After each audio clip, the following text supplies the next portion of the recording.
Good evening, everyone. It's 7 o'clock, so we're going to get started. There are still people coming in, but I think it's good that we're timely and get started. In recognition of the deep history and culture of this place, I'd like to acknowledge the traditional owners of the land upon which the city of Hobart was built.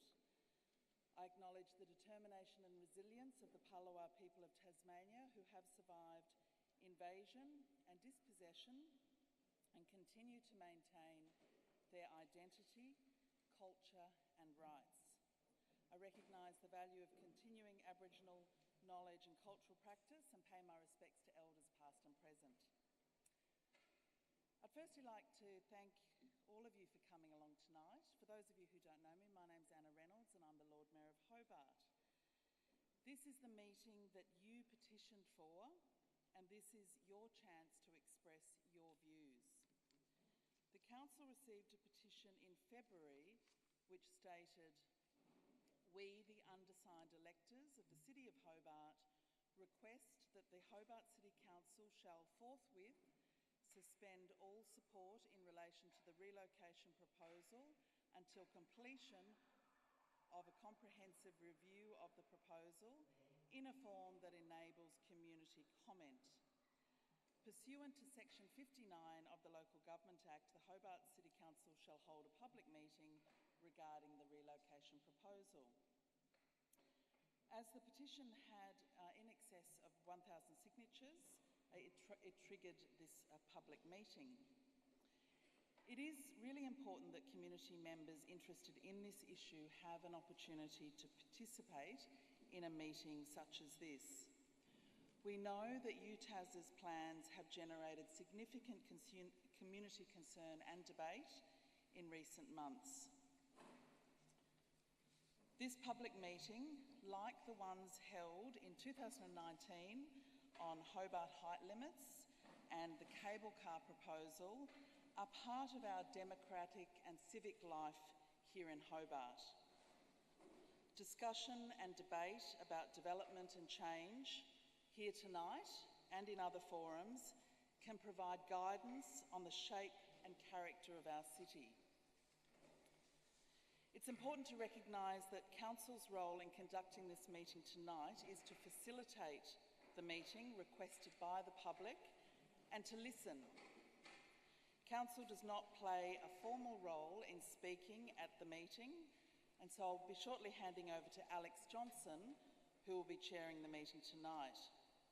Alex will go into further detail about the way this meeting will operate. Alex was our MC at the 2019 public meetings that I just mentioned, which operated under the same rules as tonight, and he did a terrific job. Before I hand over to Alex, it's worth mentioning the next steps after tonight. The City staff will prepare minutes from this meeting, which will be included in the Council's next meeting agenda, which is the 16th of May. The minutes of the meeting will record any motions that are passed by the attendees tonight as well. Once again, I'd like to thank you all for attending and your keen interest in this issue and in the city. I hope that the discussion tonight will be constructive, because some of the best outcomes for cities occur when there is a coming together of views and ideas in the spirit of collaboration and listening and respect. Thank you, everyone. I look forward to listening.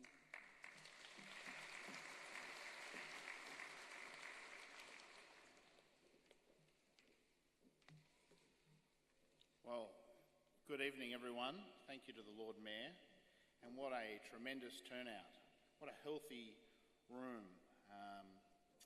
I can give you basketball score updates during the night if anyone else was a little torn between those two decisions tonight, but I'm glad we're here, and what a beautiful room full of people. I'd like to acknowledge the traditional owners of the land. I think that's really important before we start as well. And as the Lord Mayor said, my name is Alex Johnston, and I will be your independent chair for tonight.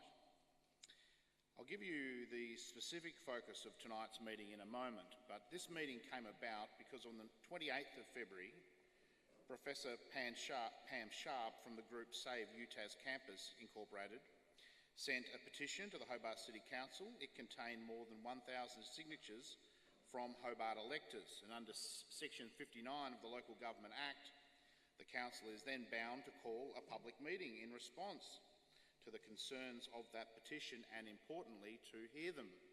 And that's what tonight is all about. The Council then sought an independent chair for the meeting, and I'm proud that they chose me. Maybe I'm in the sweet spot. I went to UTAS, but I didn't pass.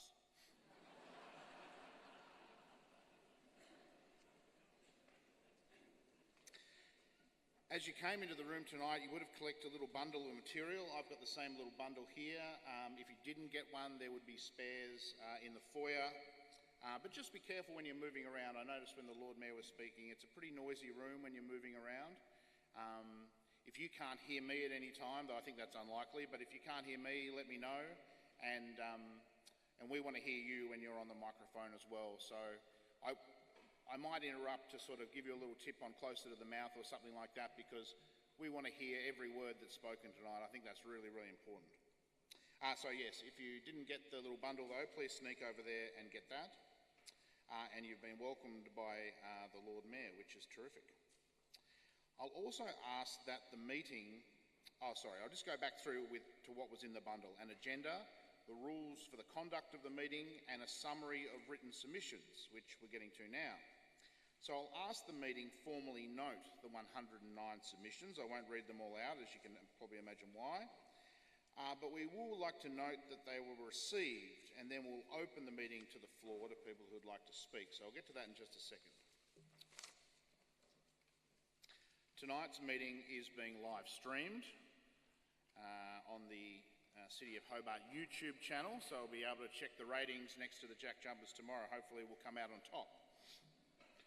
You'll see in the material some rules for the conduct of the meeting. These have been put in place to ensure that tonight runs really smoothly and that everyone who's attended tonight has an opportunity to participate to the extent that which they wish to and which they deserve to as well.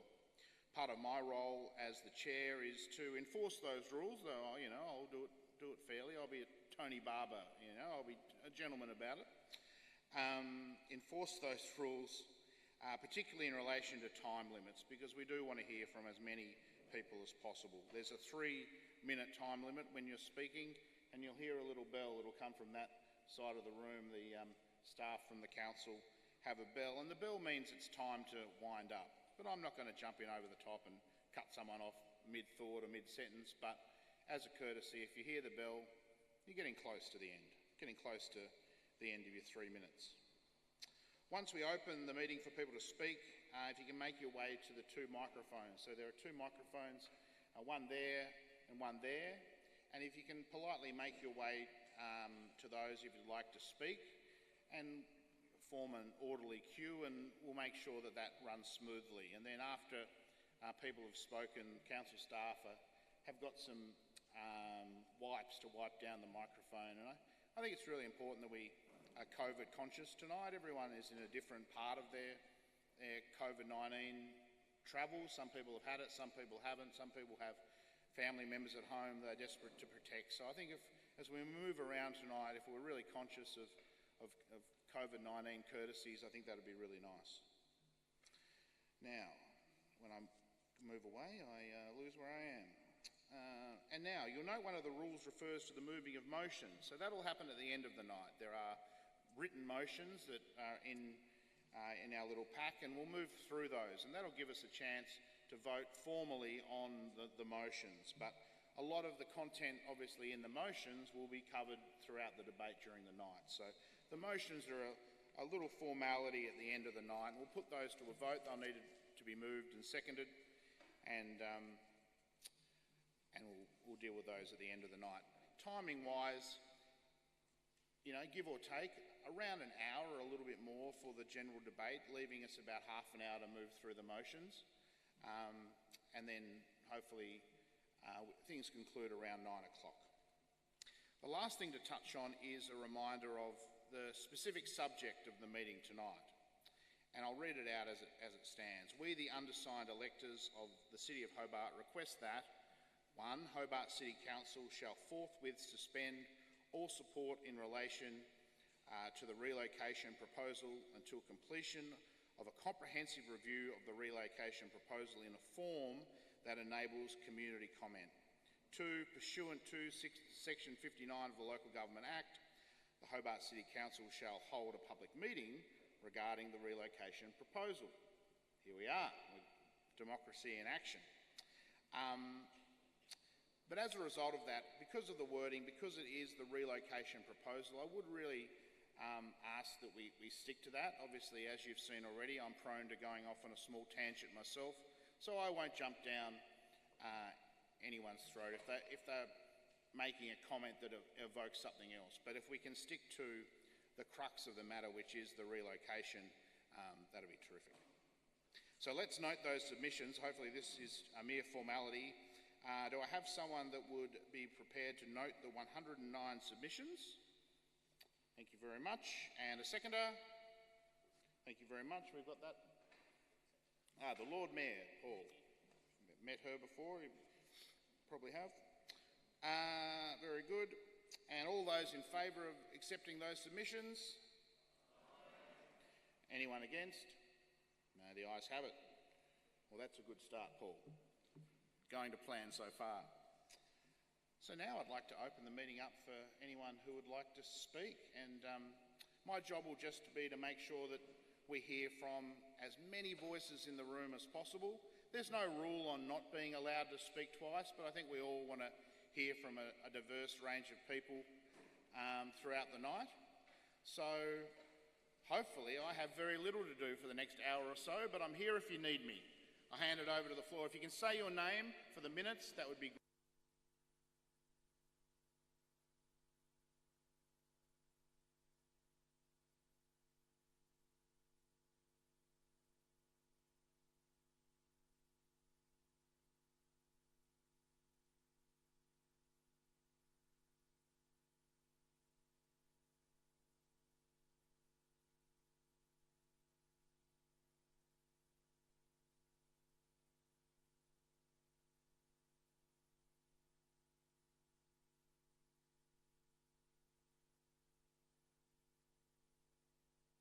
Relocation didn't need any approval from the community, nor any inquiry or research as to whether it was a good idea.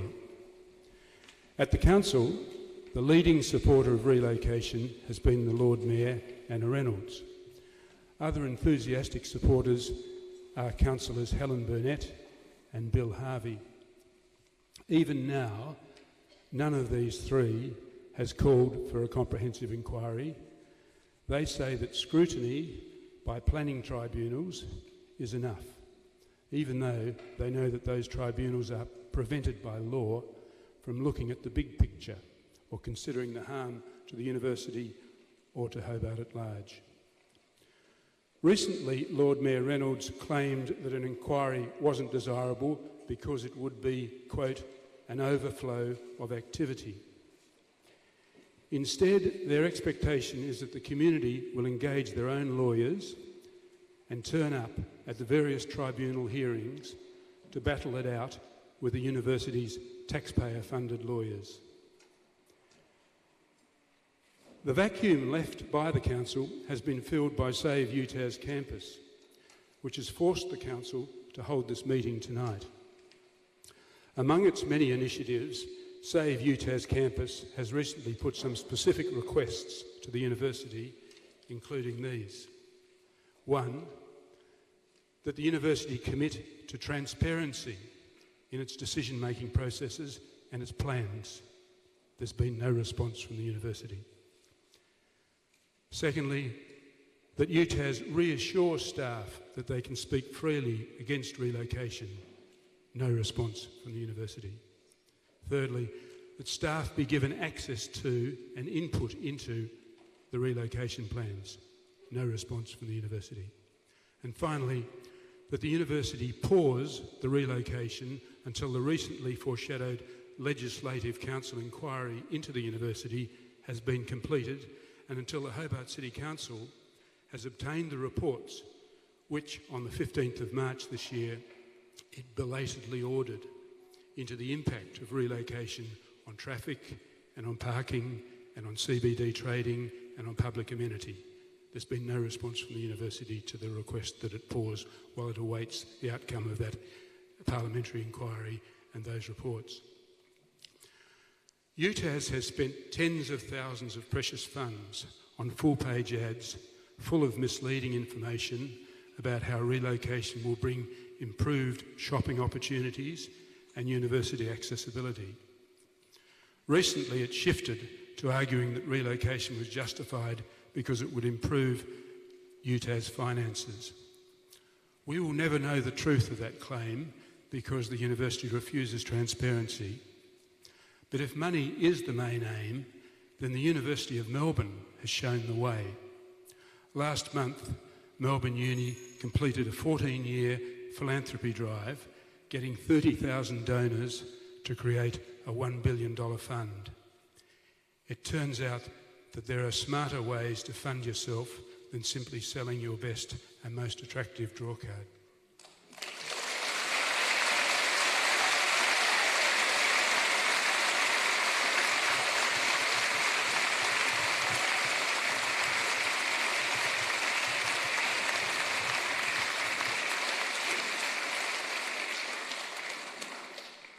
One little bit of housekeeping. I'm someone who can't stand for a long time. My knees are sore. If you're in the same boat and you want to speak but you don't like the idea of standing all night, just get my attention or get a friend to come up and say, this person would like to speak, and I'll make sure you're in at an appropriate time, because I don't expect people who can't stand to stand all night. So I want to hear from as many voices as possible. I don't want anything standing in the way of you speaking tonight. So that's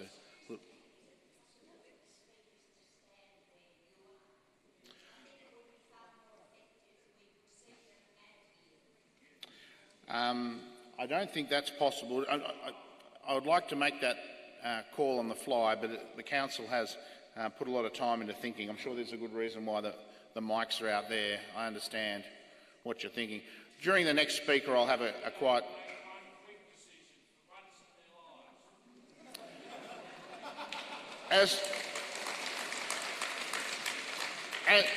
As we hear from the next speaker, I'll quickly confer. I'll come back to you with an answer on that one. You can't see their mouth, that's true. I'll have a chat with my colleagues, and we won't go one mic to the other all night, but in this case we will. Thank you very much. Thank you. Thank you very much, Alex. Rufus Black, Vice-Chancellor of the University of Tasmania. I want to thank everyone for being here.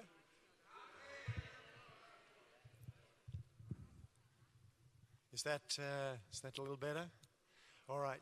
No? Yep. How are we going there? How are we going? We got that. Is that a little better? All right. Let's try with that. I'm Rufus Black. I'm the Vice-Chancellor of the University of Tasmania, and I want to begin by thanking everybody who's here tonight. I'm here tonight to listen, because this question of our consolidation in the city matters hugely to the people of Hobart. You're passionate about our university, and you're passionate about this city, and that matters a great deal. I'm not here to mount a defence of our move. I'm here to listen. And I'm here to listen to, and I know people are here tonight because you feel we haven't heard, because the process to date hasn't given you the opportunity to voice your concerns and to feel heard by us. You're here tonight in part because you feel the proposal doesn't make sense and things we've said about it haven't explained it, haven't made it sense to you. I'm here tonight to listen to those concerns.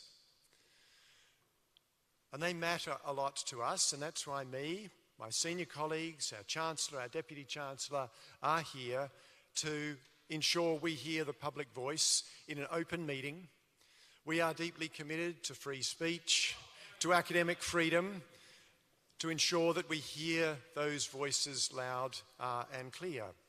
We're committed to the request to extend the consultation period that the city has made to us, to ensure that we engage in that and we play that back, that we provide that we listen openly, clearly, comprehensively to what people have to say. We see this as part of that process, to be here to hear your concerns and your views. We've done that in the North and the Northwest when we've been engaged in change, and it's evolved our thinking, as it will do here. We want to ensure that we are doing our best to honour your concerns and your cares about the university, its future, and the shape of this city. So I look forward to hearing those, taking careful note of them, deliberating and continuing to participate in that public process. Thank you.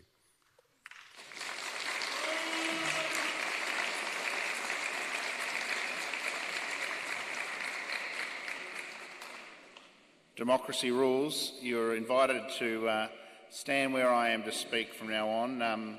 It's a very good idea. If it's going to make it easier for people to see, then I think that's the best solution. So please queue quietly by the side of the stage, and I'll grab one of the other mics. I don't think I need the big mic. I've got a pretty good one.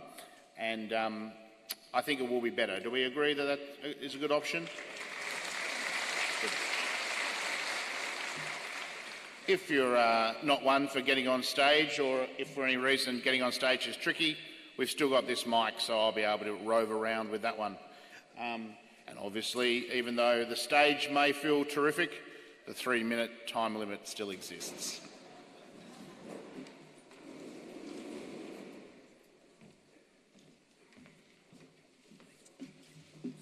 Good evening, everybody.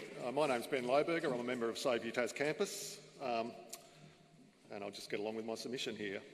I believe UTAS has lied about many of the justifications it has given for relocating the campus, especially its most recent claim that the university cannot survive financially without relocation. When UTAS announced the relocation in 2019, its annual report showed it held $442 million in managed investments. It also held CBD buildings that are now worth $100 million, and there is another $350 million that UTAS has borrowed more recently for campus construction work. According to UTAS VC Professor Black, who just spoke, in the Australian newspaper who was quoted in the Australian newspaper recently, the cost of refurbishing the campus is $500 million. The total of the 2019 UTAS investments and its subsequent borrowings for construction is now more than $780 million. It's well above what it would have cost to refurbish the campus. So the university has accumulated hundreds of millions of dollars while occupying the Sandy Bay campus, and there is no proof that it cannot survive financially without selling or leasing the campus for non-educational purposes. It is also very clear that UTAS can afford to refurbish the campus if it wanted to do so. Why then should we trust anything that UTAS says when it tells such obvious lies while trying to justify this unwarranted decision? Thank you.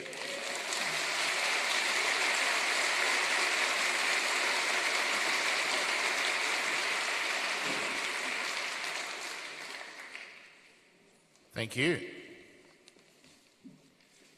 Thank you. My name is Bobcottgrove. I'm a retired academic.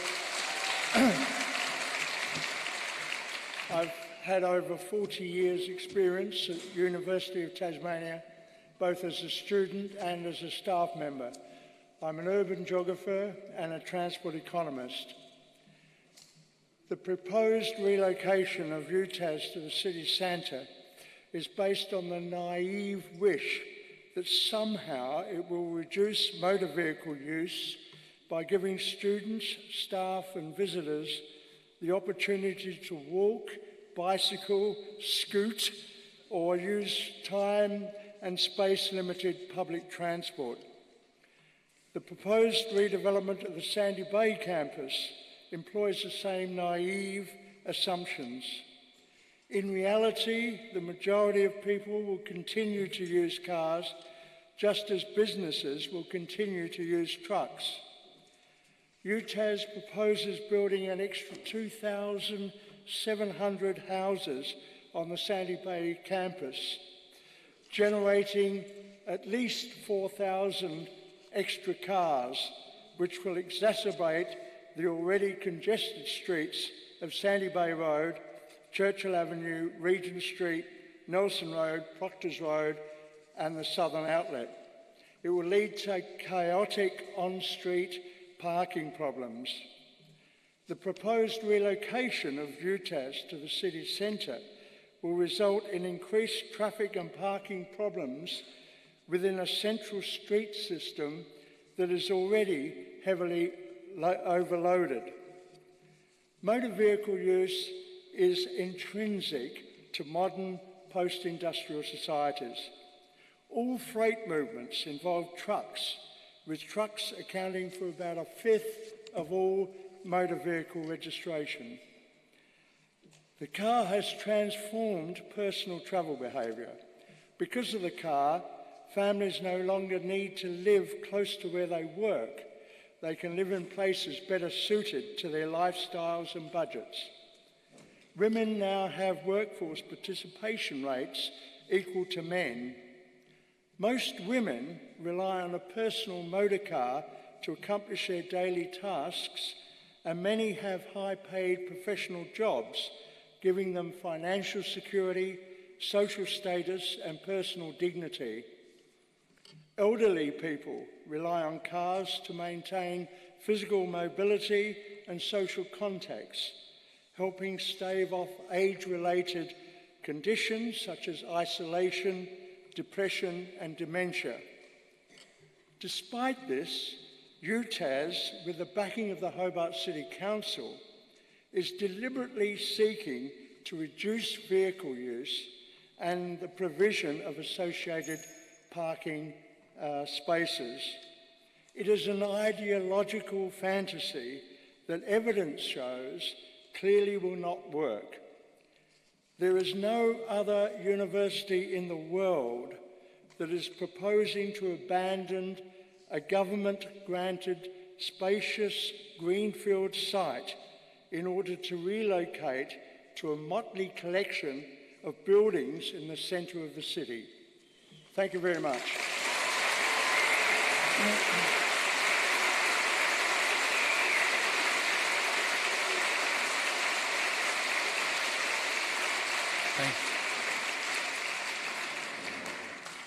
Thank you. And just quickly before our next speaker, one point is we'll have lots of questions tonight, and I promise they are all being noted down, both by the council and I'm sure by others in the room.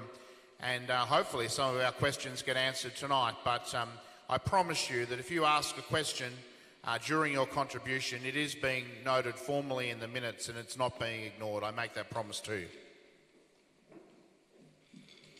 Thank you, Alex. I'm Pam Sharp, Chair and Founder of Save UTAS Campus and Professor of History at UTAS for 15 years. One supporter of ours was prophetic in his early articles rejecting the UTAS move. That is our Booker Prize-winning author Richard Flanagan, who apologises that he is in Paris on a book tour, actually he's probably asleep, and cannot be with us. I'd also like to take the chance here to thank the energetic and very competent Save UTAS Campus team. The question I've been thinking about is why has UTAS turned into a behemoth that shreds through its workers and imposes its unchecked will on the local community? The decision to relocate Sandy Bay campus in April 2019 was made at a meeting of UTAS Council in Burnie. But we know little of what happened. Why did they actually vote on? What did they actually vote on? Did they vote on one or more proposals? We don't know. Did they actually know about the NTEU survey taken just the previous month, showing some 84% of union staff and postgraduate students were against the move? As the council's minutes are secret and the university refuses to comply with right to information requests, were the council aware that they were taking responsibility for a historic and momentous change in Hobart? Did they ever question whether they were the appropriately constituted body to even take this decision. There are no shareholders, and expensive repurposing of buildings uses taxpayers' money and student fees. A few years ago, as a senior member of staff, I was invited to have dinner with the UTAS Council. From day one, I had found working at UTAS to be similar to finding yourself permanently trapped in a spin dryer. So it was an opportunity to ask some questions. And some people have said I'm sharp in name and sharp in nature, and I can ask some very sharp questions. As we mixed, I discovered the councillors had no knowledge of the particular changes I was talking about. Some openly admitted they really had no idea how the university operated. Others changed the subject to AFL, and I was out of my depth. Secrecy or genuine ignorance? I don't know, but I went home in a state of deep discomfiture. Many now share this feeling. They are losing trust in universities. The University Council is largely self-appointing. There is probably no chance for you, ladies and gentlemen, to become a member of council or to influence any of their decisions. You may have that special opportunity to join University Council if you're on the board of University Properties Pty Limited, despite the university saying that the point of that wholly owned subsidiary was to keep property development away from the core functions of a university. There is little chance for members of academic staff to influence anything, given there is just one academic staff member on the UTAS Council, and lecturers and professors are pinned down by employment agreements, behavioural policies, and do not criticise clauses, even when made redundant. This makes a mockery of having empowered staff who are able to comment on whether the uni is in the city or on the campus, let alone do world-class research or high-quality teaching. Essentially, the Chancellor and the Vice-Chancellor appoint each other. Both of them seem to have spent far longer at McKinsey Management Consultants than dealing with academia. Is this academic sovereignty or simply a law to itself? Friends, we need the state's only university to be a good university in every sense of that word. Thank you.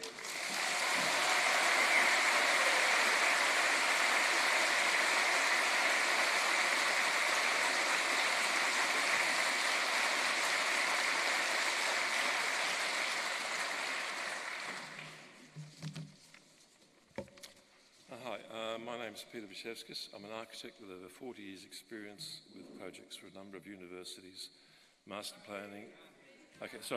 I'm an architect with over 40 years' experience with projects for a number of universities. I've worked on the redevelopment of master planning at major defence bases. I've got a number of questions regarding the proposed move.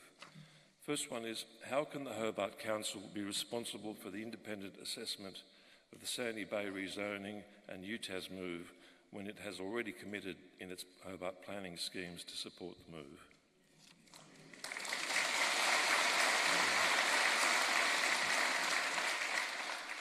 Why has UTAS already spent well over $100 million on property purchases, consultants and management fees before the Sandy Bay rezoning has been approved? Why hasn't some of this money been spent instead on the maintenance backlog at the Sandy Bay campus? Was this an attempt to allow existing facilities to run down in anticipation of the move?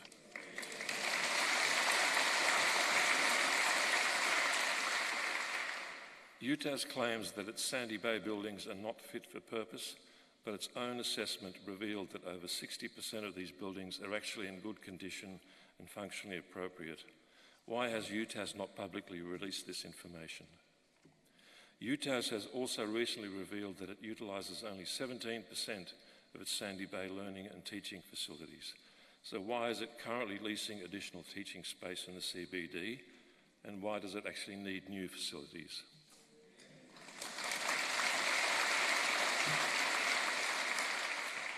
UTAS internal reporting has identified that the cost of new buildings will be almost double the cost of refurbishing existing buildings. So why has UTAS claimed that it will cost more to upgrade the existing campus than to build new facilities in the CBD?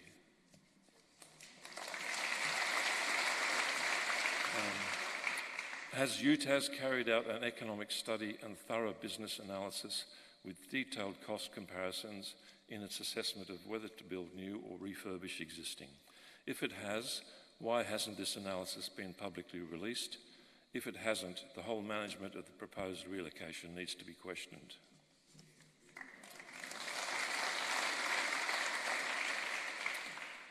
As the proposed CBD facilities are surrounded by other buildings, they cannot be extended without purchasing even more properties.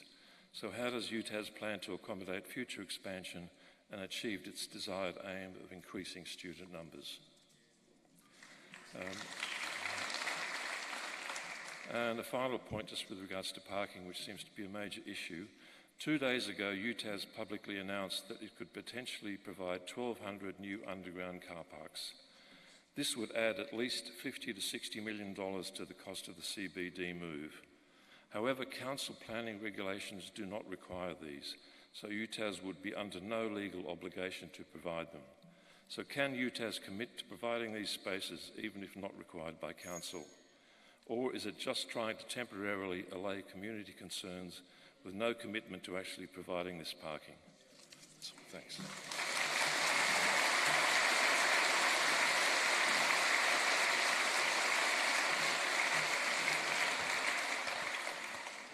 Just wanted to check whether this mic gets any higher. I didn't consider the possibility of a speaker being taller than me. Unfortunately, it doesn't. So I think your best bet is to be nice and loud. Obviously, the louder you get, the louder you go. I'll hand it over. It's legislated that one of our Hobart City Council's key functions is to represent and promote the interests of the community. Oh, can you just introduce yourself? Sorry. I'm Louise Elliott. Hello. And councillors are required to act in our best interests. When it comes to the UTAS move, I don't think this is happening. We all know that the council can't stop UTAS from buying up prime CBD real estate. They also can't stop them from paying 3 times a government valuation for property that would have otherwise been used for central business activity like retail, professional services and also residential homes. The council also can't stop them from submitting planning applications. What the council can do, however, is not hand our city to UTAS on a silver platter. Hobart belongs to us, it belongs to our community.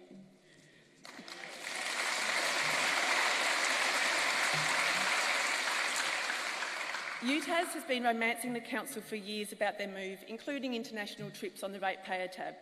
Back in 2017, council agreed to research the socio-economic impacts of the move, but this research 5 years later never happened.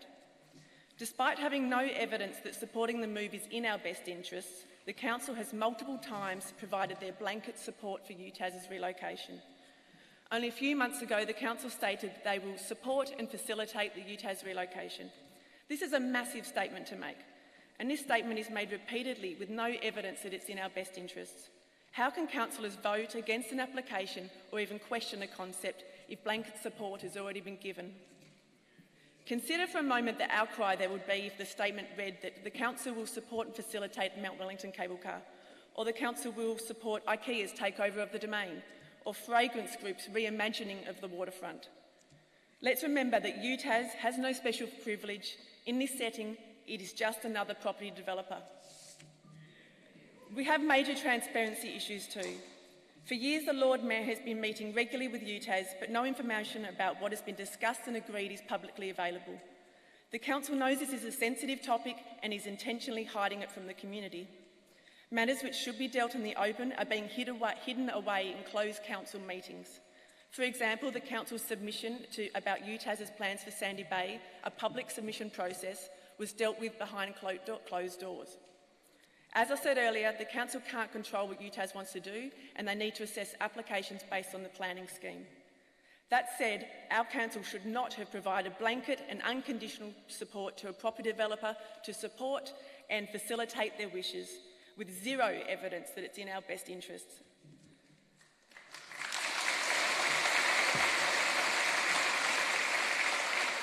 What we are uncovering is that our council, in my opinion, has an improper relationship with a property developer and has failed to act in the community's best interest. I don't find any of this acceptable. I've put forward several motions tonight that focus on the community being heard, improving transparency, preventing another situation like this, and putting our interests front and centre.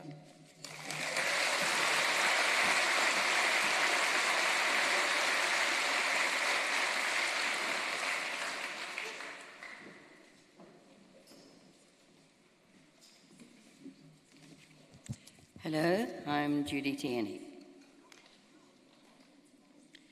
Only a comprehensive, transparent and parliamentary inquiry into the proposed university move to the city will appease those against it. The City of Hobart's formal submission into the stakeholder consultation process for the move reads as if it's a fait accompli.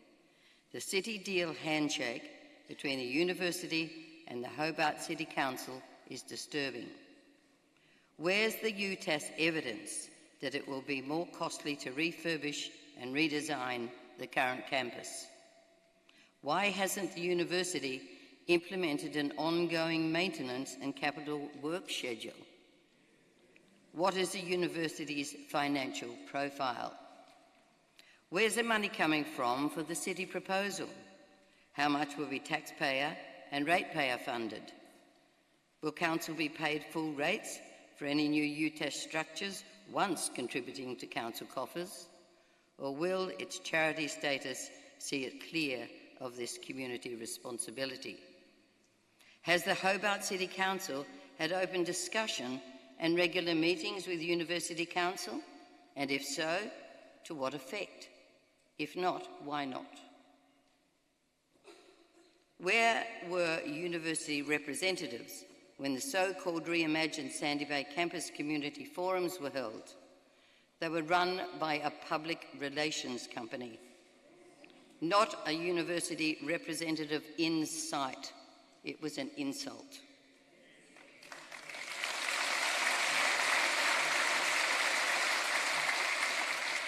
Despite the army of costly public relations gatekeepers dumping daily piles of hollow rhetoric upon us, there is no open or transparent scrutiny, no surgical skewering of facts and figures. The Chancellor, who doesn't even live here, and the University Council remain silent, mulling over their Star Chamber deliberations to advance a widely unpopular decision. The VC delivers glib responses to public questioning.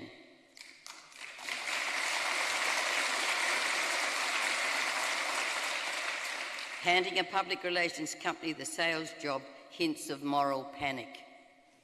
PR interference offers little more than cryptic, evasive and non-transparent hype. It's high time for those responsible to show their faces, for intelligent public discussion regarding the virtual obliteration of a magnificent university precinct, where students can have on-site discourse, friendship circles, collegiality, where critical thought can be shared. This will turn people's lives upside down. 2,700 dwellings on a site that HCC has identified as a fire and flood-prone zone.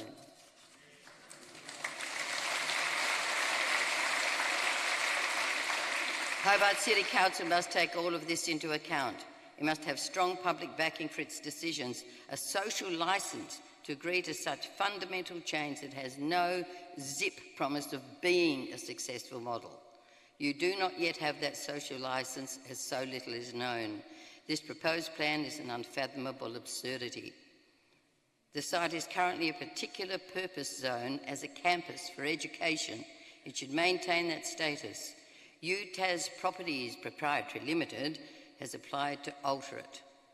Only a parliamentary inquiry unveiling a full examination of unbiased facts and figures will inform and enlighten us. The sooner the better. Thank you.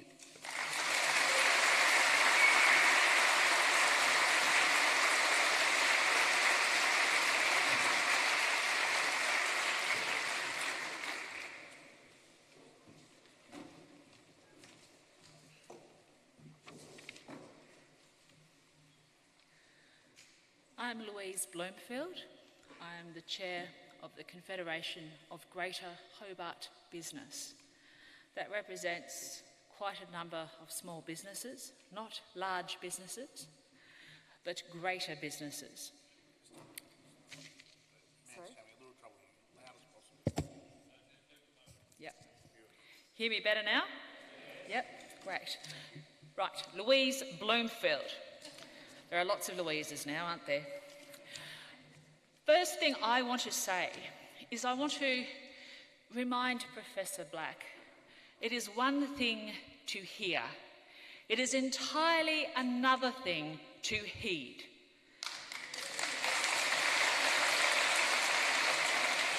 This room has been created because the residents, the ratepayers, small businesses are also ratepayers.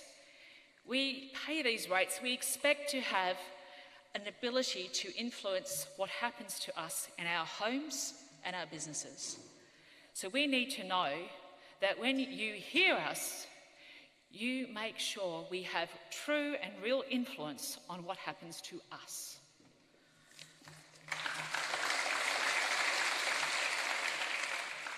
Small businesses pay commercial rates to the Hobart City Council for which they reasonably expect to operate lawfully on their property without obstruction. Obstruction to business trading, now we have seen that. Look what happens in a lockdown. Well, equally, look what happens when our own clients, our own customers are squeezed out. I have been dismayed to see that the very people who we regard as being able to understand research put forward research that suggests that mere footfall, mere people who appear in public places is enough to run a business. Well, I will tell you this. I don't care how many people you put in Hobart, if they don't have any money to spend, none of our small businesses will survive.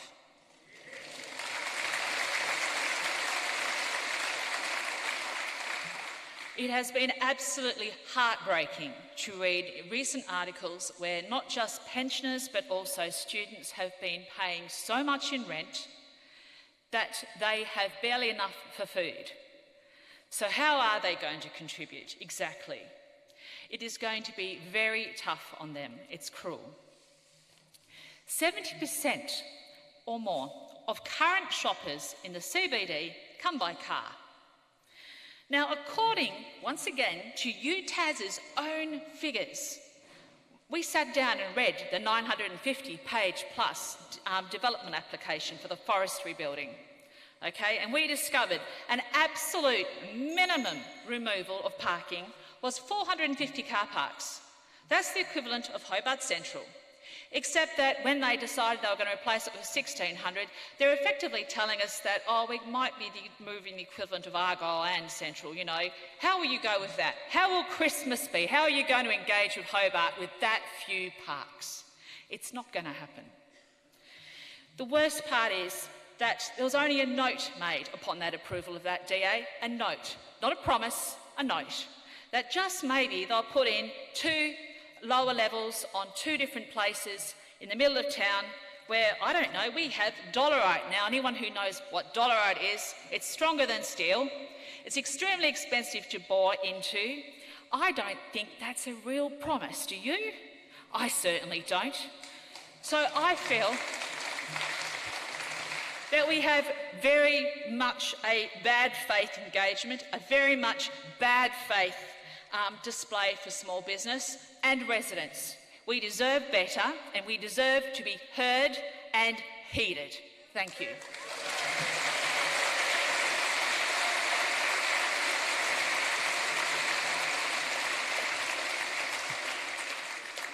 Thank you. We'll keep working through, obviously, this beautiful lineup of people we have here on the chairs. I feel so much better that they're sitting down. That's good for me. But of course, there's been lots of things raised already, and if you weren't planning on speaking, potentially you've changed your mind and you don't want to go to the back of the queue. If you have an opposing view, if you wanted to speak about something that's been raised, come and see me and we'll slot you into the crowd. It won't be at the expense of anyone else, but I'm just saying that you might have something in your area of expertise might have been raised already, so potentially you'd like to have a right of reply. I think that would be in the spirit of the evening, but I'll get off the mic now.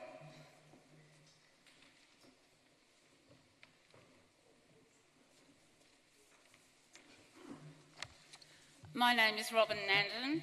I'm a teacher and I'm privileged to be the third generation of my family to attend the University of Tasmania, so I care very deeply about it. My grandfather graduated with a Bachelor of Laws in 1910. My father and mother both graduated from the University of Tasmania, as have 5 of my 6 children. I have attended a number of meetings and spoken personally with Vice-Chancellor Rufus Black about the move to the city. And the key reasons seem to be 2. That by the university being in the city, it would encourage those who've never seen a university or seen university students who live further out of Hobart in the northern suburbs to be inspired to come to the University of Tasmania in the city. Another key reason is it's not fit for purpose. I grew up in Churchill Avenue when it was a dead end. There were 5 houses either side of the road. I saw the university being built. When I was a child, I caught eels and tadpoles where the University Oval now is placed, because you can't build on that area because there's a watercourse going through it. So let's keep it for the university to use as a sports field. So why is the current university not fit for purpose? And what will it be used for, I asked. New low-cost housing and community-based housing. Won't that cost money to refurbish, to repurpose? Well, some of the buildings are very old. I wondered about the City of Hobart's old buildings, namely this one. Is this no longer fit for purpose? Some of the university buildings are not much more than 20 years old, such as the law buildings where my daughter did her law degree, and the IT where my son got his Bachelor of Science in Computing. The aesthetic value of the current site cannot be overstated. Another reason put forward has been students learn differently now. I know that. I have 6 children and I have my students that I teach. Of course, or should I say the students who I teach, since they're people, that just because students don't learn differently now, is that a rationale for moving the university to the city? The other thing that puzzles me is the decentralisation of the university. So we have Launceston campus and Burnie campus. 2 of my children attended Launceston because they were doing nursing and teaching, and so they had to go there. So does that mean then we can't keep the university in Sandy Bay because every part of the Hobart University has to be in the city? Keep the medical precinct, but why does the rest of it have to move? If we decentralise to Launceston and Burnie, I don't understand the logic. Thank you.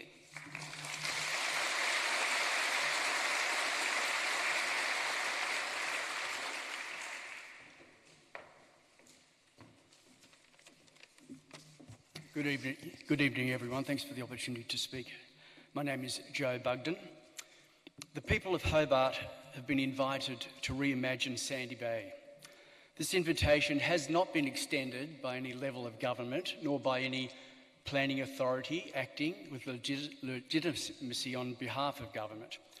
This invitation to reimagine an entire suburb of Hobart has been extended to us by UTAS, which occupies a significant site within Sandy Bay, a site that was given to it for educational purposes by the people of Tasmania via the government of Tasmania. But I can easily imagine a future Sandy Bay that includes a university located there, a university that recognises its responsibilities to manage the buildings on that site for the core purpose of a university. Having been given such a significant asset, the people of Hobart have good reason to expect that UTAS ought to question the ethics of changing the use of that land for its own commercial gain. Despite the series of paid advertisements that UTAS has embarked on recently, it remains impossible to ascertain any clear reason or rationale for its proposal to shut down its Sandy Bay campus. UTAS's advertising lists supposed solutions to supposed problems, but there is no logic that leads from one to the other. I can also imagine a future UTAS that doesn't treat the people of Hobart like fools and chooses not to try to make arguments based on some concocted assertions to try to arrive at spurious conclusions, nor so arrogantly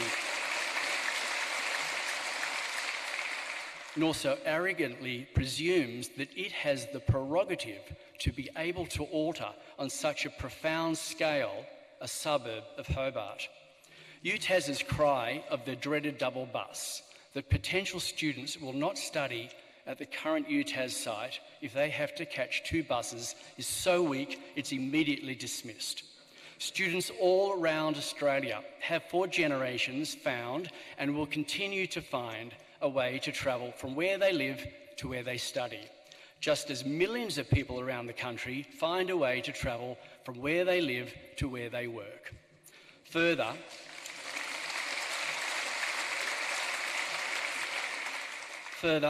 with the UTAS accommodation already in the CBD, those students living there need only catch 1 bus anyway to Sandy Bay. Those who have challenged UTAS's proposal and emphasised the critical importance, the value and the right of students to enjoy a quality experience and what the current site brings to that have been dismissed as being nostalgic. UTAS and the City of Hobart both herald a quality living experience as being part of a livable city. It's not nostalgic, it's the future.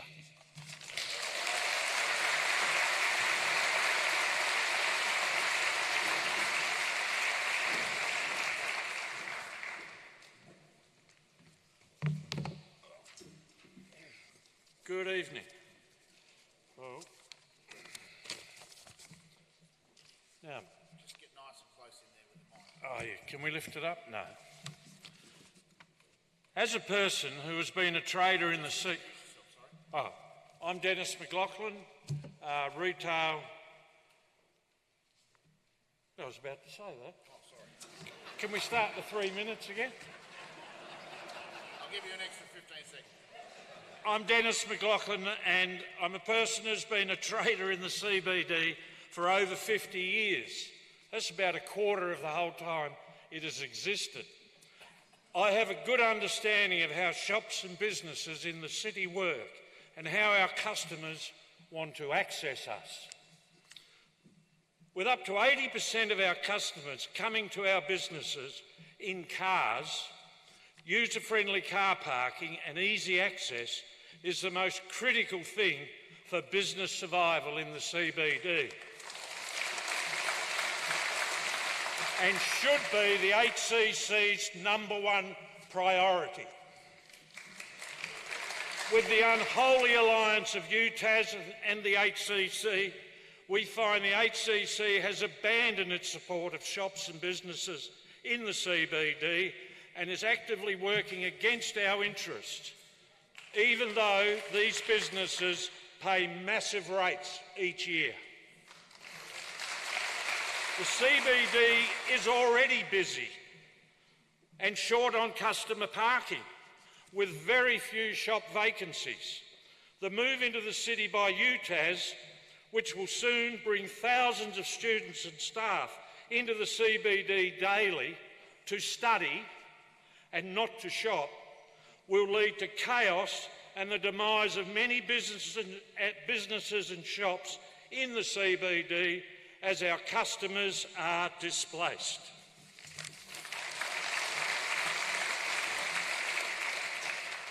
Imagine a Harvey Norman or Super Cheap Autos decided to build new shops in the middle of the Sandy Bay campus.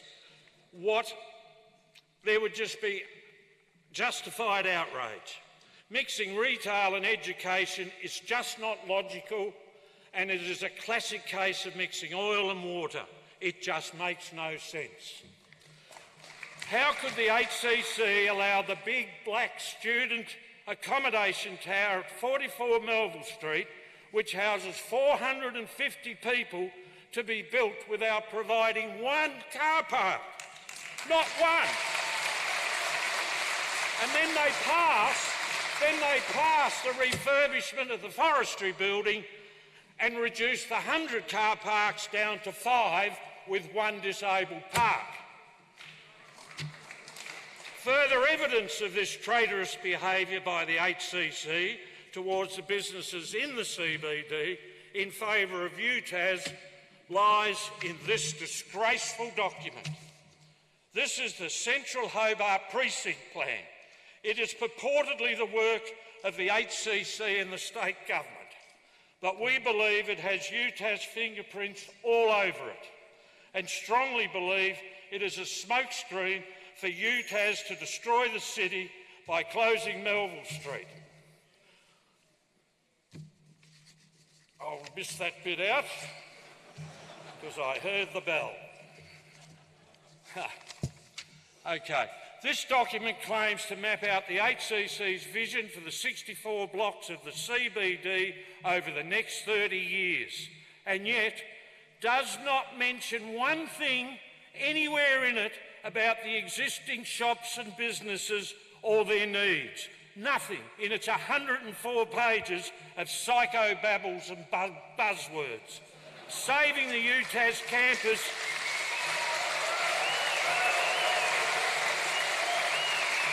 Saving the UTAS campus will also save the CBD.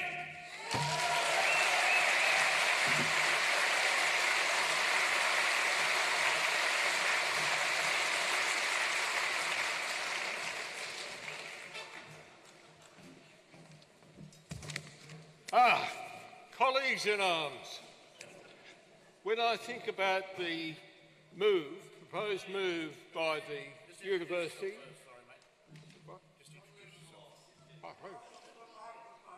Look, I thought I was known already. It's a bit like previous ministers of infrastructure. My name is John Livermore. I have a degree of notoriety. They let me stay at the university 28 years. They even made me a bloody dean at one stage. Only 2 years. Now, I believe that the proposed move to CBD... Sorry, just be close to the mic. Oh, sorry. I believe that the university's proposed move to CBD is the biggest rort since the Rum Corps. The university has provided a preliminary study of traffic to support its claim that there'll be no increase in traffic in and out of that area, but actually, magically, they're going to reduce it. And what the university study does is the Sandy Bay campus and the move itself, the data within that study, which was done by a firm called GDH and Red Sustainability Consultants, that it does not contain data to support that contention. In fact, what it says is that it's a first-pass assessment of these possible implications. Now, the study was undertaken in May 2018. The study included a 2017 survey of domestic on-campus students, international students, university academics, professional and casual staff. It included Hobart traffic data consisting of morning and evening turning movements at various intersections in the CBD, which the State Growth Department provided in 2016, so we're already out of date. The study said the next steps required detailed modelling and should be undertaken in collaboration with State Growth. So you see, this is all preliminary. In my book, and probably Bobcottgrove's as well, it does not contain veritable data. It's not verifiable. The study also said that the project team, and I presume this is the consultants, was limited by the data available and uncertainty about specific characteristics of a potential move to CBD. And they excluded from their assessment consideration of potential traffic generation from reuse of the existing Sandy Bay campus. Now, so these are very important qualifications to this study.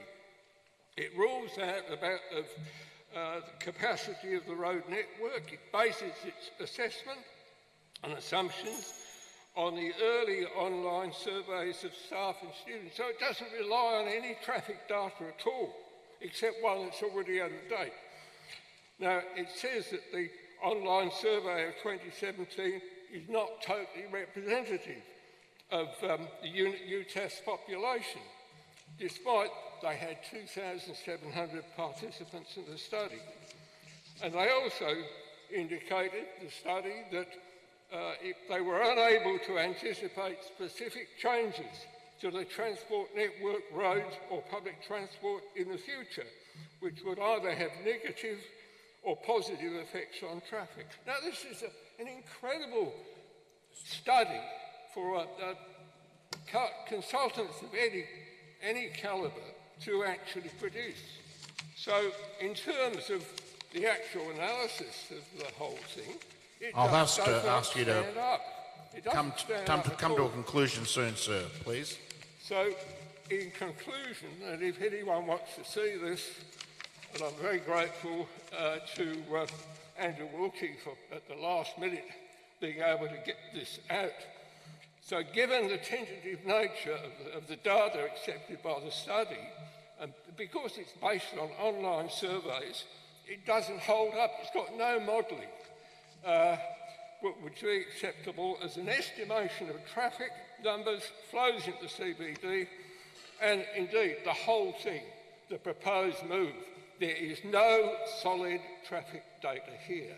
We are looking at smoke and bloody mirrors. Thank you.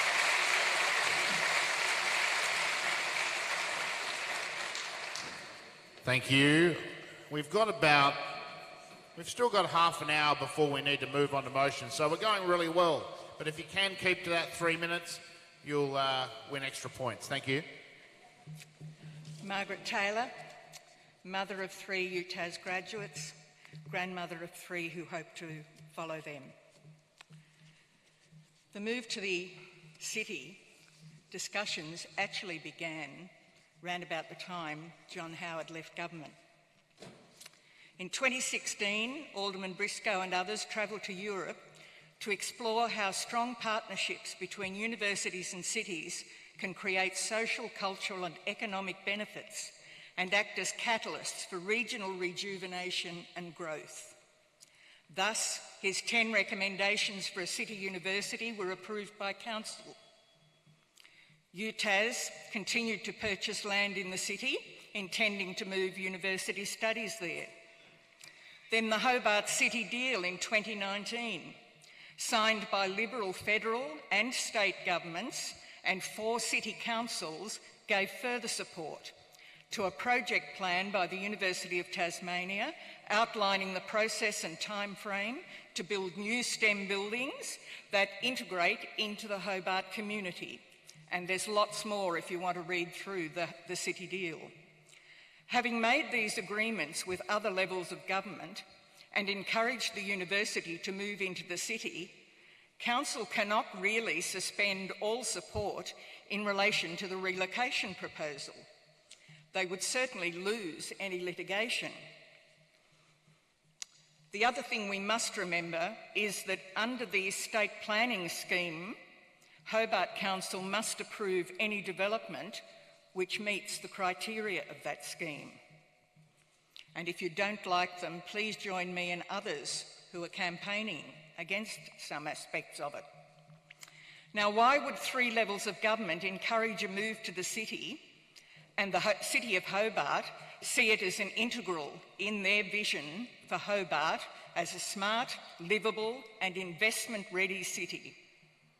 In the immediate future, construction of new buildings will provide employment.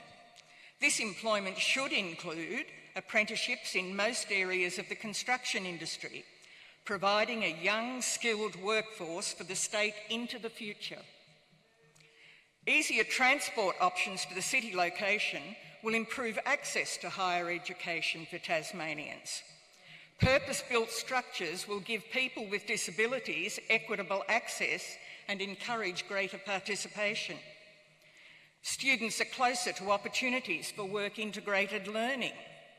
Students will have better access to state-of-the-art equipment and high-quality housing, lounges, all the things that they need to make their study worthwhile. UTAS plans developments that are world-leading models of sustainability, and the community should ensure that they stick to that plan. Proposals for green space and open areas will enhance the city for the whole community and visitors. A greater inner city population will create a nighttime economy that brings more entertainment option and major benefits for the whole area, including safety. From a long-term planning and economic perspective, the UTAS proposals make good sense. They create additional housing in Sandy Bay and in the heart of Hobart. They embed improved natural environment protection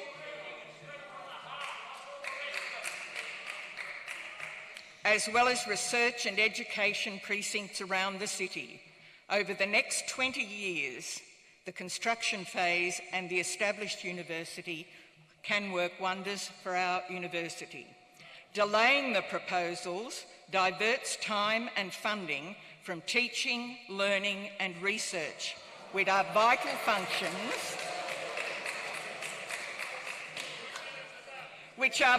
functions of our university. Please come to a conclusion. Oh, you done? When you're interrupted, you've got to stop. Oh, well done.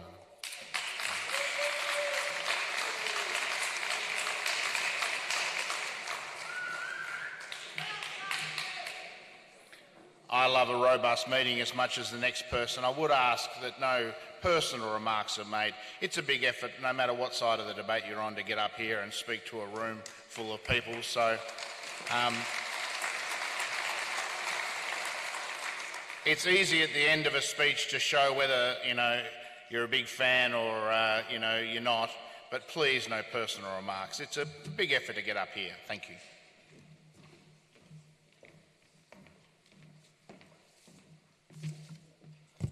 I hope you can hear me all right. Perfect. I'm Fletcher Clark. I'm the President of the Law Student Society at the University of Tasmania and a final year economics and law student. I'd just like to bring up 2 points today. And the first goes to a lack of scrutiny over the deal and the campus move and access to education. There has almost been an entire lack of scrutiny within the University of Tasmania over this campus move. In 2019, I was part of a range of student focus groups at the time where we provided feedback on the move, and the sentiment overall was in opposition to moving from Sandy Bay. None of our remarks seem to have made it in the final report out of those focus groups, which seemed surprising to us at the time. But of course, a pattern seems to have developed, where the university provides what they call consultation periods, or they provide meeting spaces, or whatever it is. But what they really are not opportunities for feedback, but opportunities for information dissemination. The decision has already been made, and any student feedback is somehow ignored. It seems to be that these consultation sessions are just for show, a part of the public relations machine of the University of Tasmania, which seems to be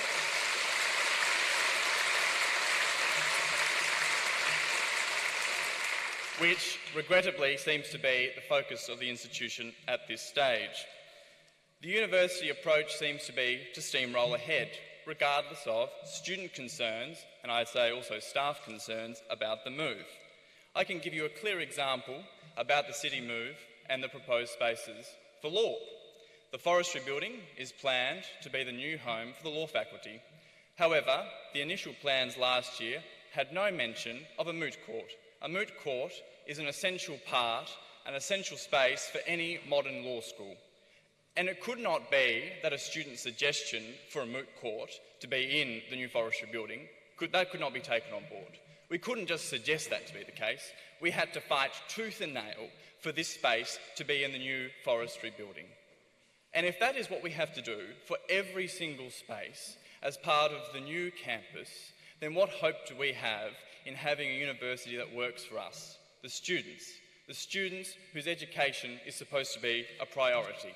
If we have to fight,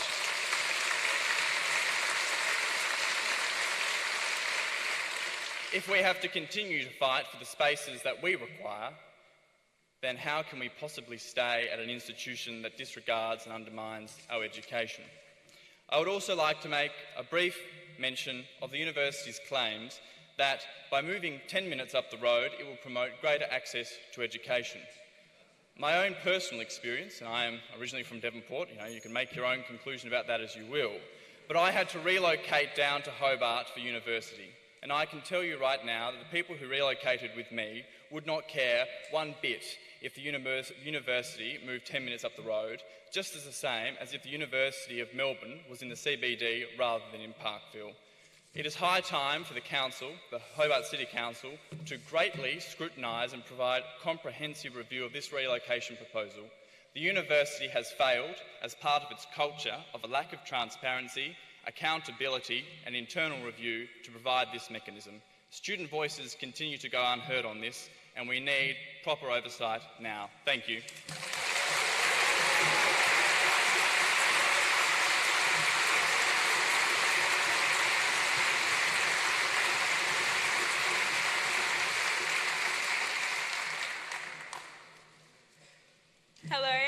My name is Amelia Flynn, and I'm currently I'm a second-year student studying a double degree of Business and Natural Environmental Wilderness Studies. I'm the president of Christ College, one of the residential colleges up in Sandy Bay on College Road up the hill there, and I currently live 787 kilometres away from my home. I myself am here today representing not only myself as a student who lives in a state where not only just a year ago I didn't know a single individual here, but also as a leader of one of the biggest communities that the university currently has, which holds 176 years of history, Christ College. The move to the city has already been detrimental to so many of us students who have moved internationally and domestically. Our communities have been completely forgotten and ignored. Christ College was the first tertiary institution in Australia and therefore is still the oldest to exist. We no longer have any association with UTAS other than living on the campus. The college itself is now currently run by 12 individuals: Alex G, Laura, Sarah, Sam, Taman, Ella, Jasper, Georgia, Tash, Alex L, Angus and myself. The vast majority of us are only second-year students who only moved to Tasmania in 2021. There is no one but 12 young adults currently representing and passing on 176 years of traditions in the hopes that they will never be lost. The Sandy Bay residents has no community without these colleges. However, when we go directly to UTAS for support in changing aspects, it is immediately shut down as they no longer want anything to do with Christ College or John Fisher College, with no reasoning other than us suspecting that is because we are in Sandy Bay. Last year, we celebrated our 175th anniversary. During this celebration, many individuals from all different years came back as alumni to celebrate the wonderful time they experienced at college. Rather than the Vice-Chancellor congratulating the foundation and all the other past and present students on this huge milestone, we were met with the simple request to prioritise another community, the community engagement model. As is in his exact words, all communities come from past communities. Our homes have nearly been shut down. We've received no promotion of us even existing to future students, and as an individual, when I've been trying to create discussions to come to agreements with UTAS representatives, I have personally told to my face, I am just a 19-year-old girl. This statement, however, is certainly not incorrect. However, I am a 19-year-old girl who has been considerably ignored, shut down, and pushed to the side when I'm trying to speak for over 100 incredibly vulnerable peers who, without a college, would never see a community in a state they've never lived in before. The creation of the community engagement model is because UTAS are incredibly aware that the city move creates a segregated and isolated environment, and in doing so demolishes communities that already exist.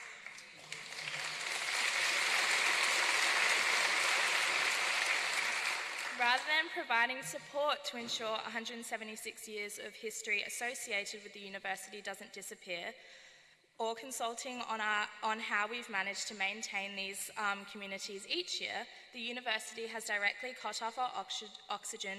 In doing so, made simple things that create such a unique, safe and positive environment to be virtually impossible.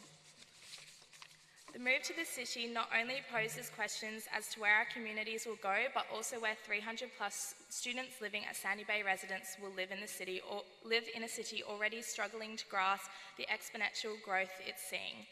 Ultimately, the change to the university has resulted in some of the most vulnerable students to face even bigger struggles. I personally don't feel our committee is valued for all it's done to support the current students in the bureaucratic nature that currently exists and seems to be ingrained in the culture of UTAS, and it's resulted in a devastating loss of history, support, and if the city goes ahead with the move, one of the greatest communities I've ever known will be lost. I'm saying this as a 19-year-old girl who wants to see a change in UTAS taking responsibility for what does and doesn't work instead of blocking anything that doesn't fit their ridiculous ideas, whilst also ensuring that hundreds of kids coming through the toughest years of their life in an incredibly challenging climate can make the most of the enjoyable aspects of university. Thank you.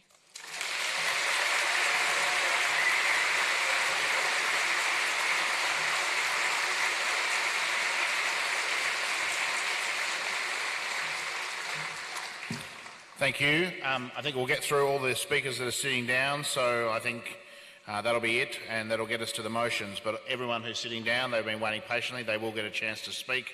If you can go under 3 minutes, even better. Thank you.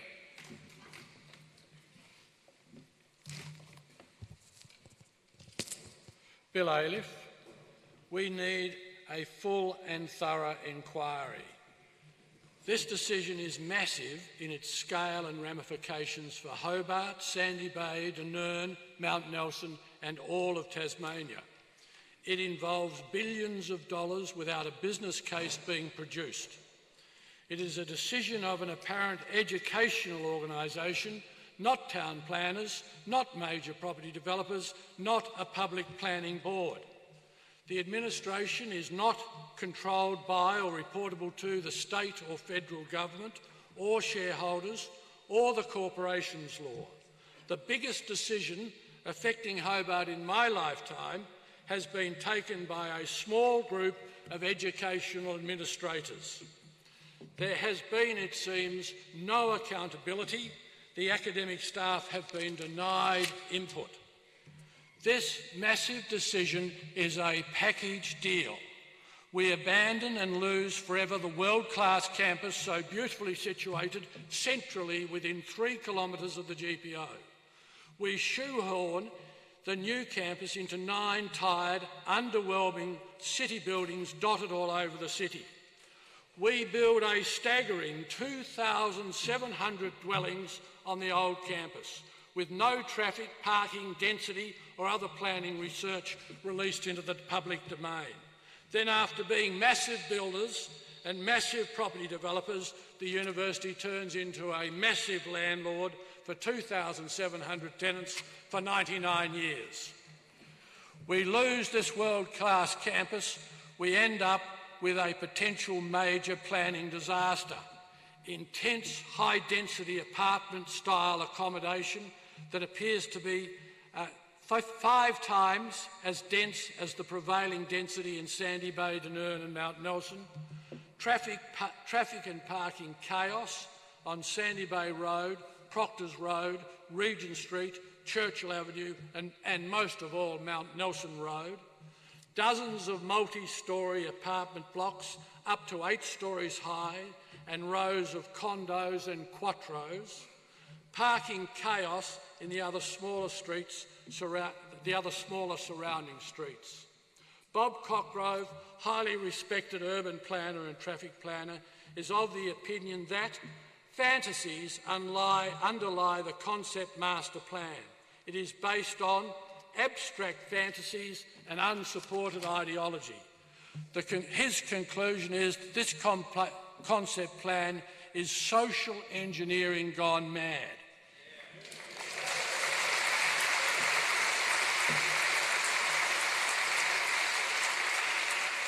This highly respected alumnus says if it goes ahead, this redevelopment will turn into a ghetto with little connection to the outside world. The university are educators. They are not mega property developers on a scale never before seen in the Hobart precinct, or I dare say, the Tasmanian state. Without the most detailed business case, which we're not favoured with, I suggest hundreds of millions of dollars could be lost on this billion-dollar play. The administration are likely to be preoccupied by this massive project for decades. Academic standards have already slipped in some faculties.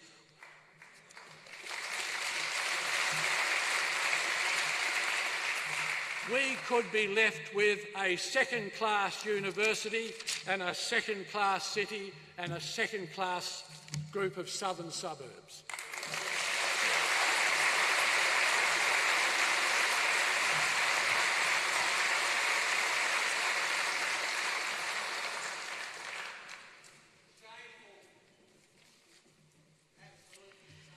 My name is Maria Riedel and I'm a 2018 UTAS Master of Environmental Governance, Ocean Polar and Climate graduate.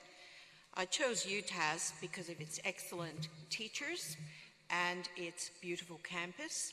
I also did a Master of Environmental Law at ANU, and I chose ANU for its fantastic teachers, world-renowned, and also for its beautiful campus.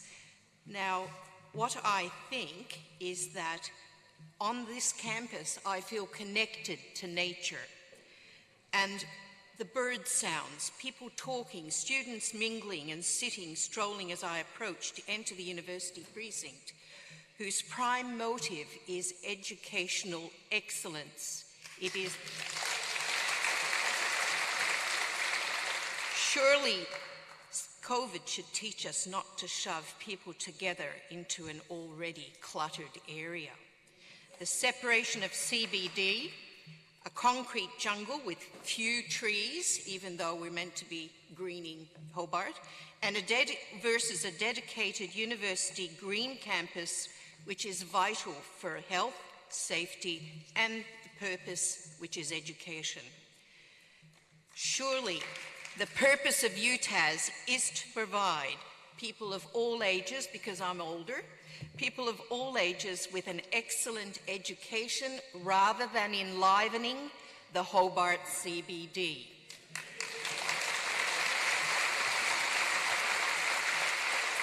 UTAS has sold out, it has lost its heart by chasing money, and COVID showed that. It is settling for mediocrity, with disgruntled faculty leaving in droves, lowering the standard of education and the experience for unsupported students and unsupported teachers. What is the net gain and what is being lost? It's fairly obvious. There are plenty of universities around the world that have green campuses, and Tasmania is envied for its green campus. Look at ANU. Melbourne is missing its green campus because it's broken up around the city. The loss of quality, frustrated, disillusioned teachers because they're not supported, the loss of the same experiences that I had for future students, the uncluttered views of unique splendour, the interaction of various ages and faculties, is what a university should be, with its own identity, which will be lost in the CBD clutter. University is something we all look forward to as being the last springboard before work and family An enviable campus in a green setting, united in its cause to provide excellent education with an excellent faculty, which you're losing, is to be retained. The cost to Hobart is simply too much to bear and has massive ramifications for not only the staff and students and as well as the tourism sector, but also to Hobart. I ask the Council to support the fantastic university on our fantastic, unique site. Thank you.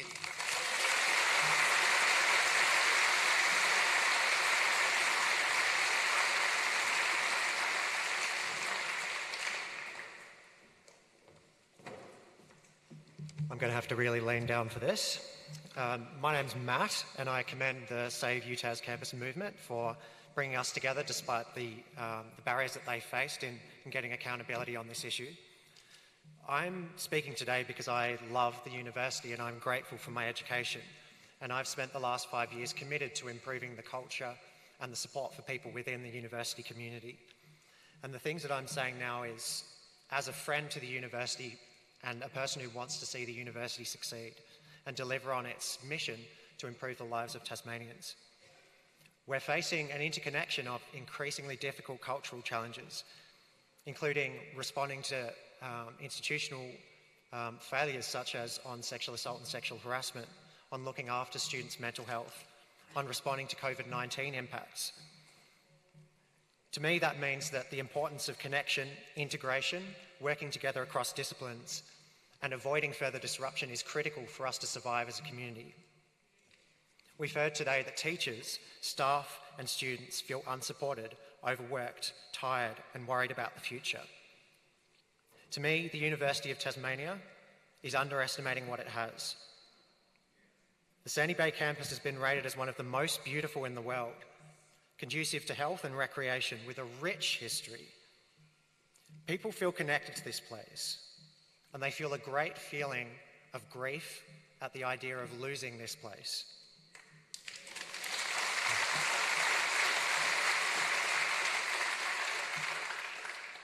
UTAS did not intend to find itself in this place where the public feels it cannot trust UTAS's decisions, feels it's not being listened to, feels like the university looks down on them, feels like the university is hiding the truth from them.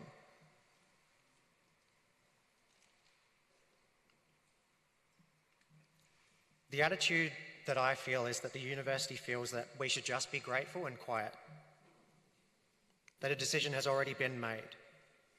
But if a good decision has not been made, there has been no decision at all.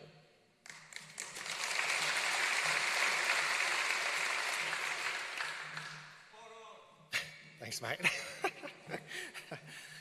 As an invitation to the university that I love, this must be a chance to reset this discussion. UTAS exists on the trust and social licence of the community, not the other direction.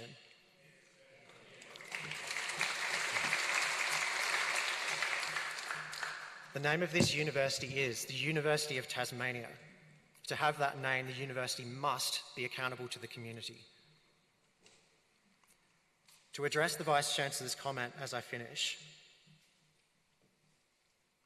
it is important to be here and to listen too. The discussion that is open, frank, and people feel very strongly about this, and being here is important. But it is not enough just to listen and deliberate. It's far too late from that, and the public sentiment should show the university that all options must be on the table, including saving the Sandy Bay campus.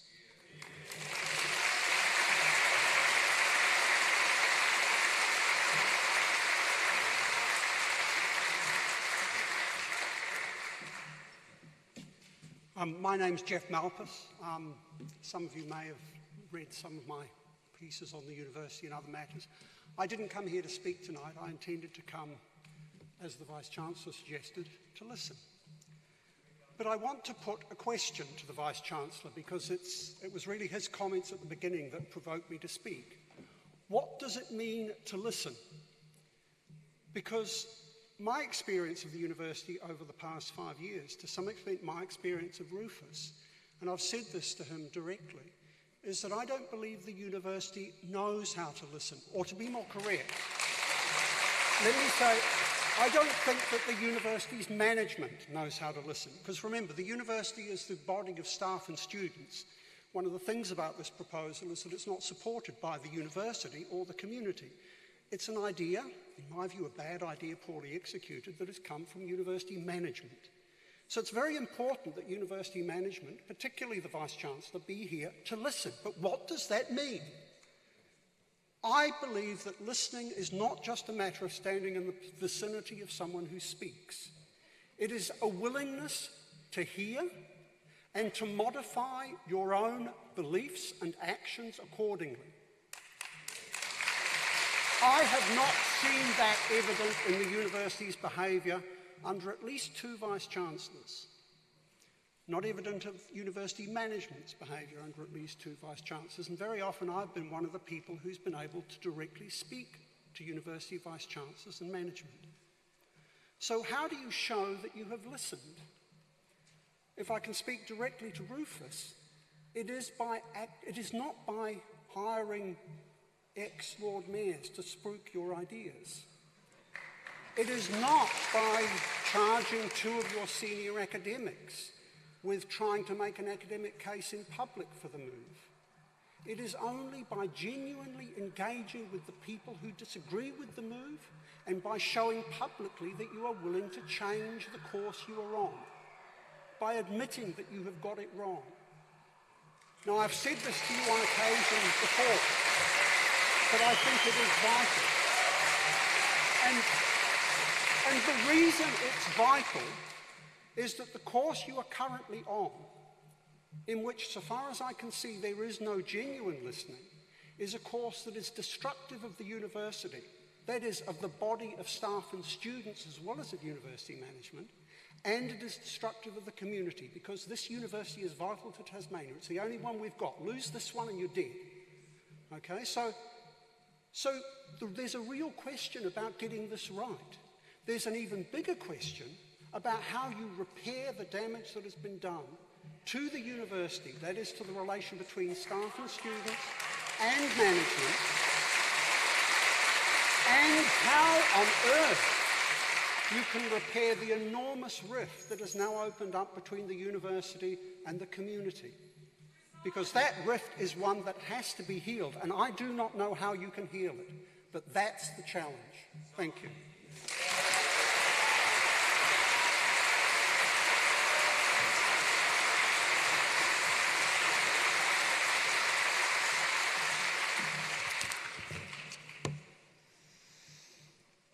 Hi, my name is Robin Banks. I'm a lawyer, a current student at the University of Tasmania and a local resident. And like many of you, I come with many questions and a sense of befuddlement about why we are facing these changes.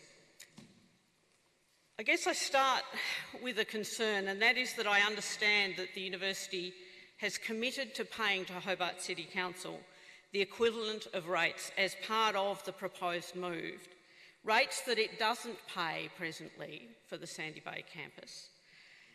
That appears to be a windfall gain for Hobart City Council should the relocation go ahead.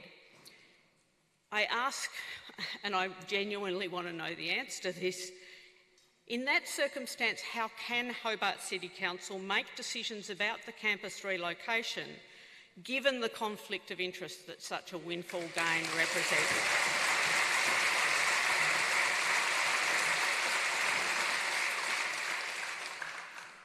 I've tried to follow and understand and unpack the rationales that I've seen, as many of you have, in full-page ads and other places. And I note in particular assertions about making education more accessible to various groups. That's certainly a laudable goal. However, I ask what, if any, evidence the university has to support the assertion that the move will actually increase accessibility for students from low SES areas and from regional areas. UTAS already has significantly above the national percentage of commencements for such student groups. significantly above the national average. The groups that are currently underrepresented in the data are, in contrast, students with disabilities and women in non-traditional areas. These groups could well benefit from redirection of the enormous resources that are being spent on buying property and trying to turn retail and office spaces into teaching, research and learning facilities. By way of example of the kind of costs we're talking about, you've already heard about the forestry building being redeveloped to include the law school. That work is estimated at present, before anything else happens, to be more than $80 million worth of work. I've looked at the plans because we've had access to them, and I have a bit of a background in disability access, and I see in the designs a significant range of barriers, problems for students with disability in negotiating those new spaces. That should never be the case in 2022, when we should be facing more accessibility. In addition, I asked the question, how will students with mobility impairments manage the much greater distances between classrooms that are envisaged in the proposed city relocation across a wide area of the city, particularly in the time allowed between classes? Or is it okay to discourage those students from engaging in face-to-face learning with their peers?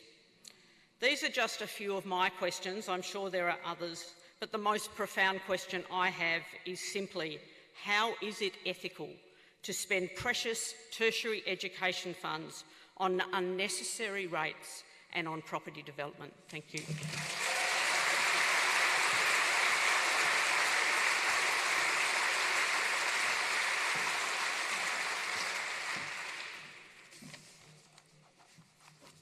Hi, I'm Paul Daniels. I happen to be fortunate enough to have a family who runs an accountancy practice up in Hobart, Patrick Street, Hobart.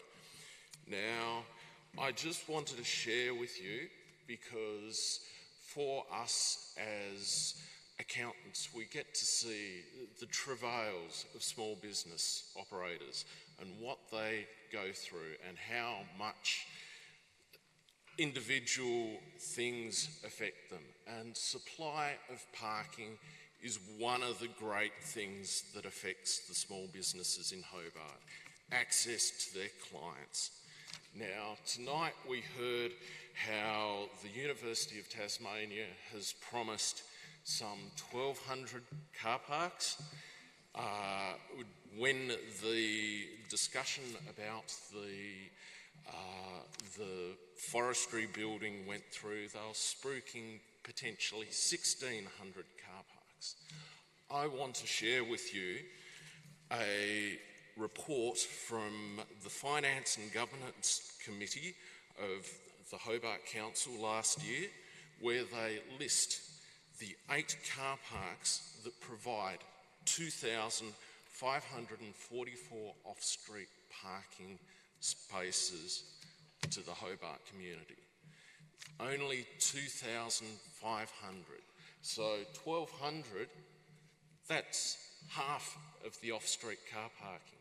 And there is no promise that they will actually provide that. With the forestry building, they've provided 6 car parks and removed the 100 or so spaces which currently exist underneath Freedom Furniture as long-term parking spaces. Now, with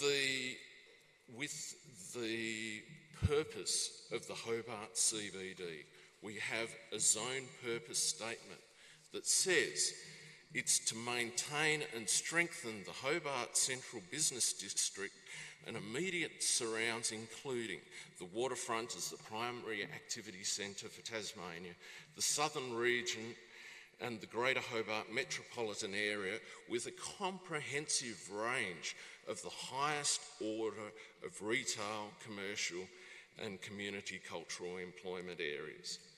Can you just imagine where you park for retail? Most of us will go to one of the council off-street parks for parking, so we can spend hours wandering around the CBD, enjoying the shopping, maybe catch a movie. But 50% of those will be gone. 50%, unless UTAS actually provides parking as promised. And that is in doubt with what has been said from other speakers, and it's very, very concerning to anyone with a small business.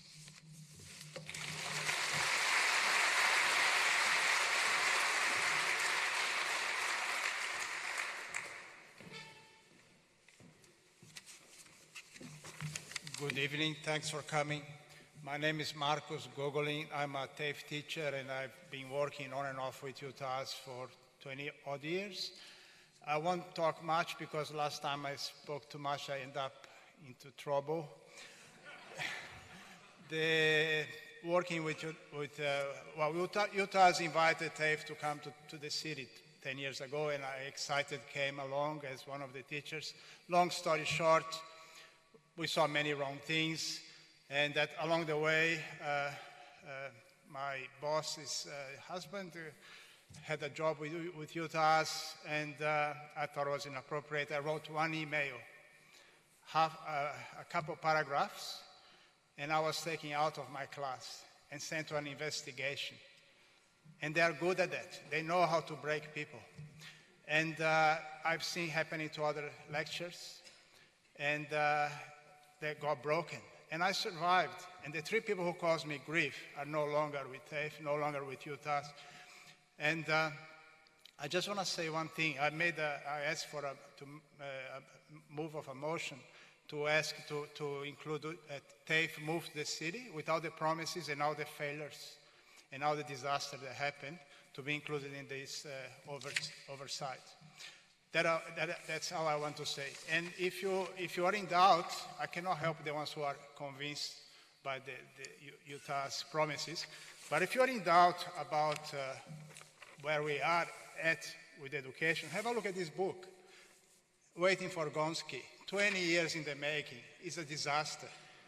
Have a look at it. What happens here? Obscure opportunism, obscure lobbyism, obscure politics causing a disaster.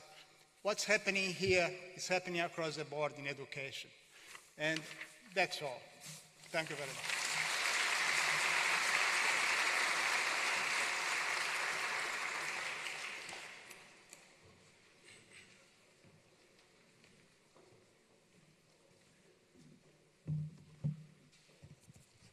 Good evening, everybody. My name is Richard Doyle, and I'm a teaching, researching academic of 28 years at UTAS, and I'm a current academic. I teach in agricultural science, and I'm a specialist in soil science and earth sciences.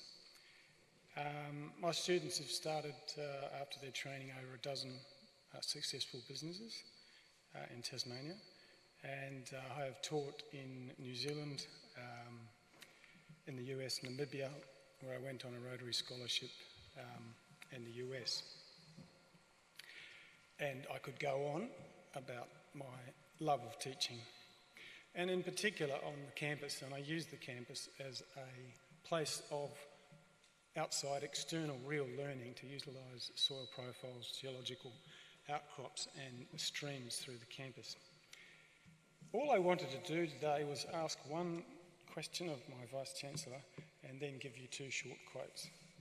So my question is, can I be reassured by my Vice-Chancellor that should I write publicly about my concerns regarding the move, that it would come without reprisal?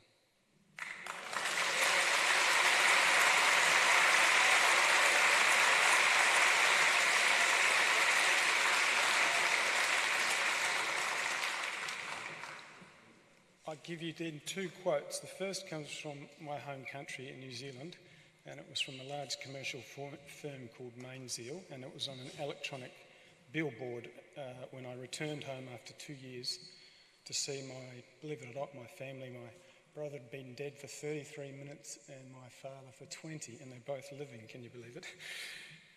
They were both revived. So, it said, "He who wants to learn will find a teacher." And I thought that was pretty deep because it speaks to the unnecessary need for the move to the city. I know this because my students come from New Delhi, they come from Hyderabad, they come from Dubai, they come from Beijing, and they find it easily to my classes and they enjoy them. They tell me so. I thought that was a nice quote. And the other one comes from my daughter, and she would be here tonight to present it. She's a first-year student, and she's studying psychology and chemistry and ancient Greek studies. She's majoring in psychology. And her question was, "Dear Vice-Chancellor, I would like to come out of my classes and sit in a quiet, reflective place and think." Brianna Doyle. Thank you.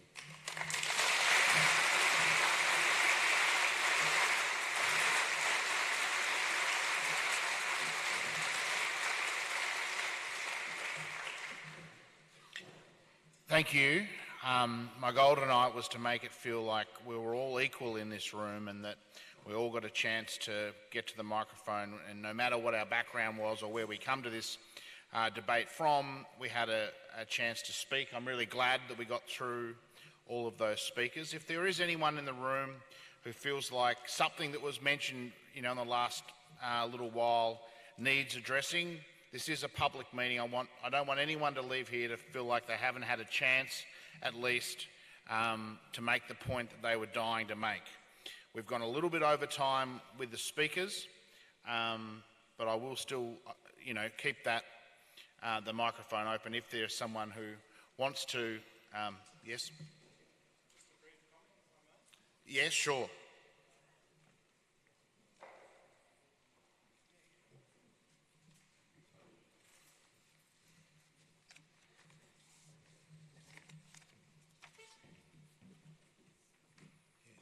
Thanks, Alex. A number of comments made by a number of people have touched upon. Just introduce yourself. Robert Hogan. I'm a member of the Save the Campus group. A number of comments made by a number of people here tonight have touched on this issue. I just want to point out that I've lodged 7 right to information applications, 5 to the University of Tasmania, 1 to the Hobart City Council, and 1 to the Department of Premier and Cabinet. At this stage, I haven't received one satisfactory informative response, but I'll just take this opportunity to direct a question to the Lord Mayor. I don't expect her to respond here and now, but I'd like her to take the question on board. Has the Hobart City Council undertaken, and I think a lot of comments tonight have gone to this issue, has the Hobart City Council undertaken or commissioned any surveys or reports on the views of residents, business operators and or ratepayers in Hobart regarding the proposed move of UTAS into the Hobart CBD? If not, why, given the seminal importance of this issue, has it not done so? And that's my question.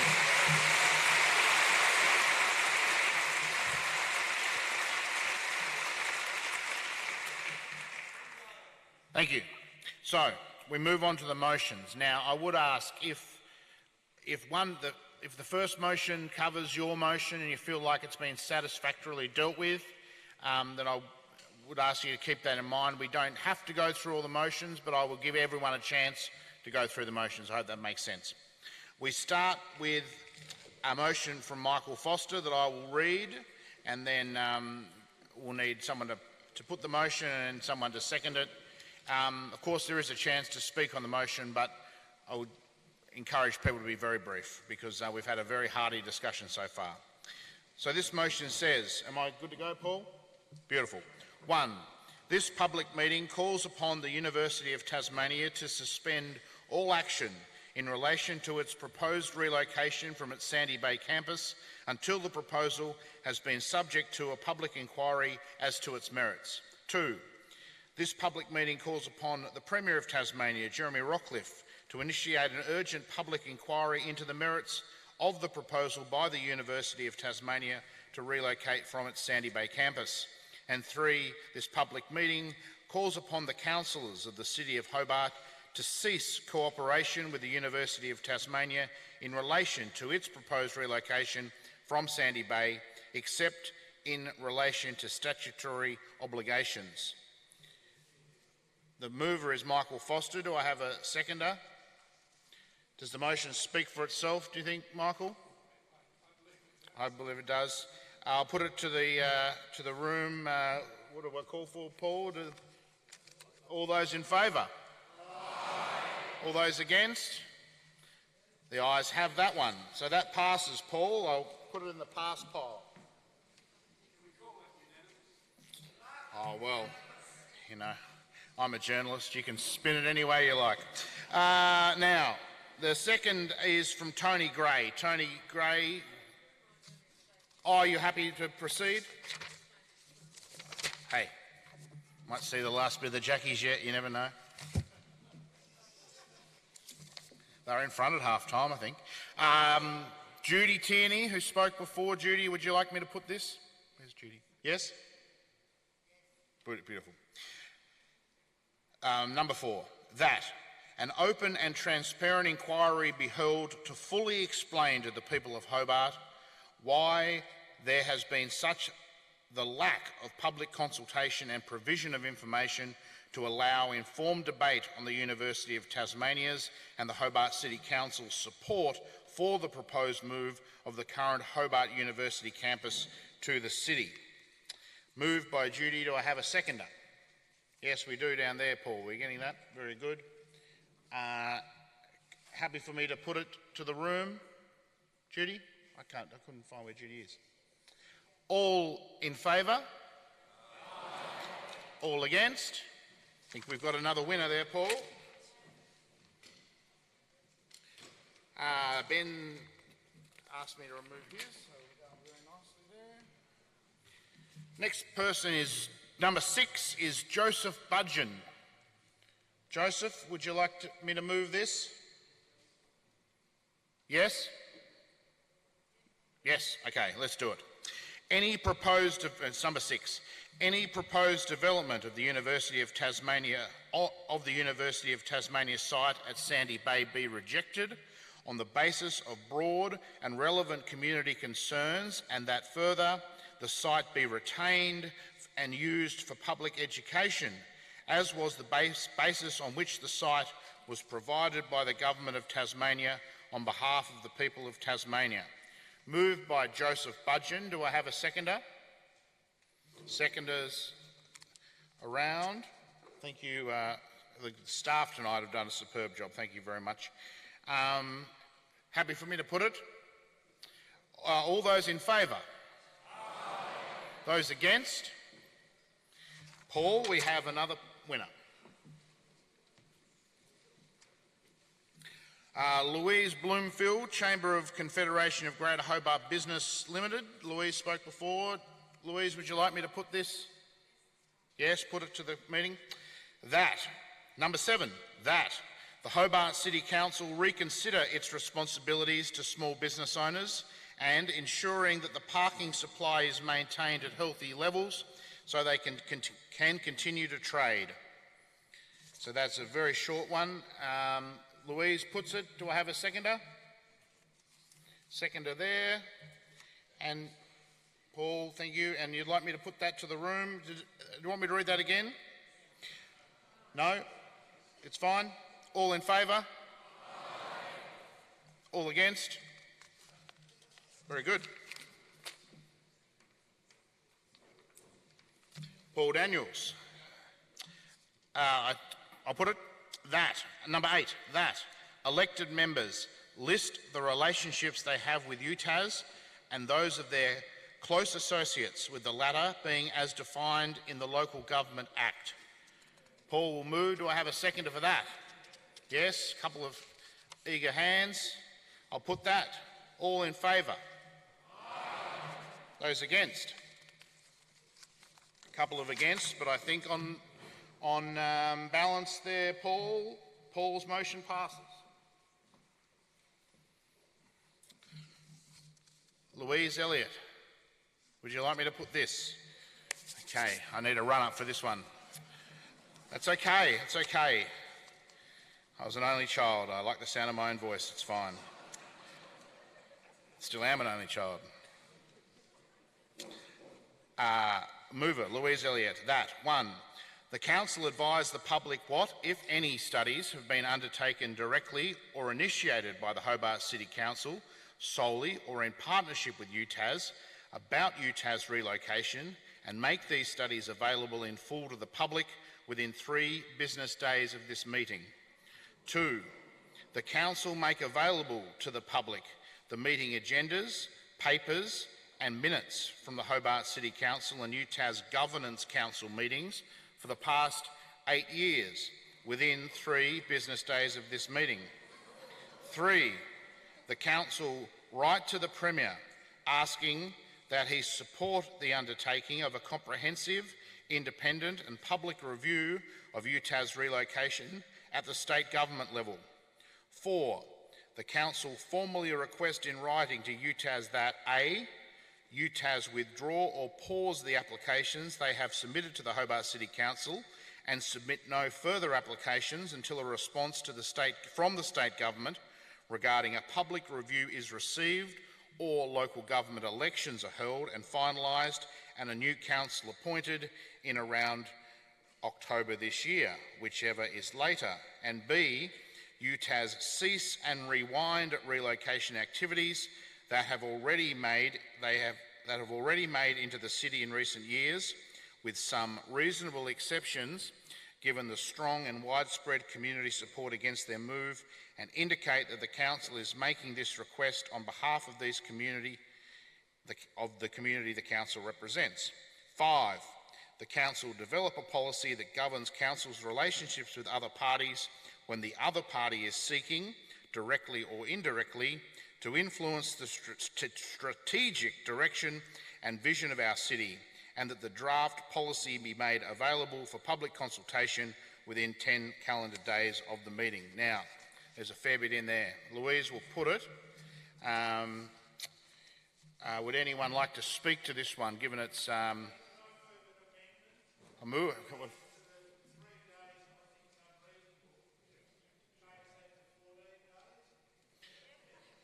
Okay, do we put amendments here, Paul? So I'll put the amendment that 3 days is moved to 14 days. I think we all understand that. All in...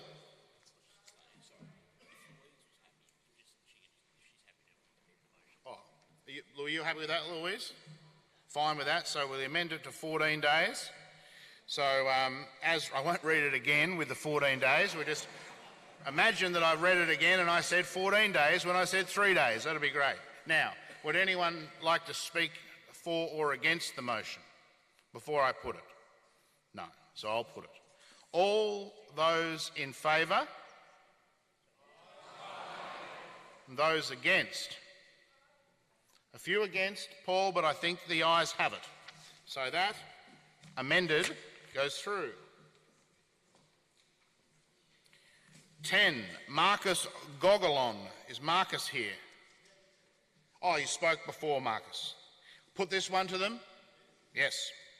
That it be acknowledged that back in the 2012-13, the Tasmanian TAFE Department of Creative Industries South, along with its staff and its 300 enrolled students, were invited by UTAS to move to the UTAS Centre for the Arts on Hunter Street. This move came with many promises, e.g.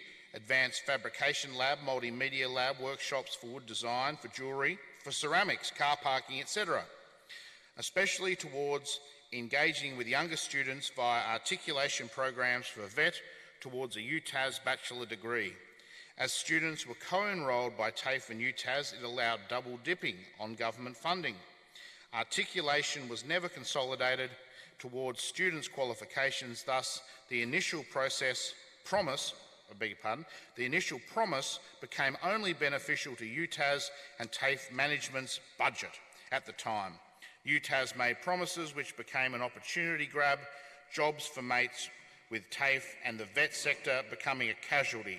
This must not be allowed to occur elsewhere. Marcus, we have a mover, do we have a seconder for Marcus's motion? Oh, there we go, thank you. And I will put it, all those in favour? Those against?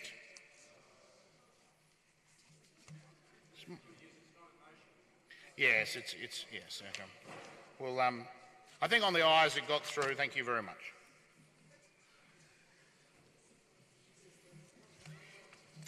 Deborah McLean, is Deborah here?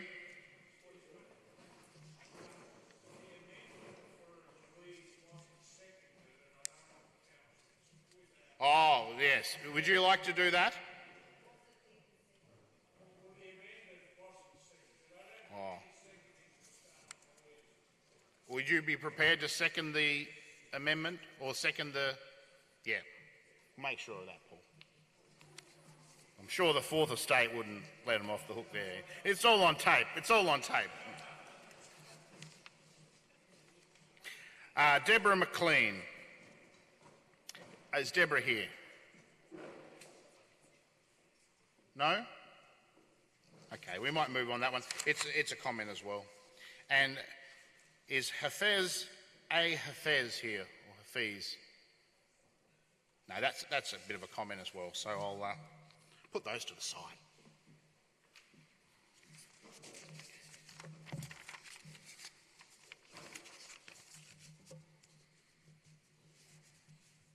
So, just making sure I don't miss anything important. Before everyone departs tonight, it's worth noting what the next steps are following the meeting tonight.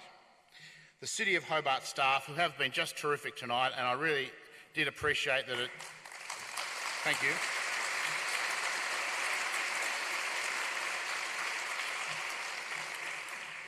I really did appreciate that at short notice we changed things up, and you know how quickly they got chairs to make people comfortable, and I think that people speaking up here to you was a great idea, and I'm glad they were flexible on that. It's a terrific result. So thank you to the staff. But so the City of Hobart staff will prepare minutes of this meeting, which will be included in the minutes of the Council's next ordinary meeting. That meeting is scheduled for Monday, 16 May. The minutes of the meeting tonight will include the summary of the submissions and also the decisions that have just been made. Thank you very much for your attendance tonight. An extraordinarily healthy turnout. I really do hope that you had a chance to be heard and heard a range of views from people who live in our beautiful city. And I look forward to watching how this debate unfolds over the coming months. Thank you very, very much.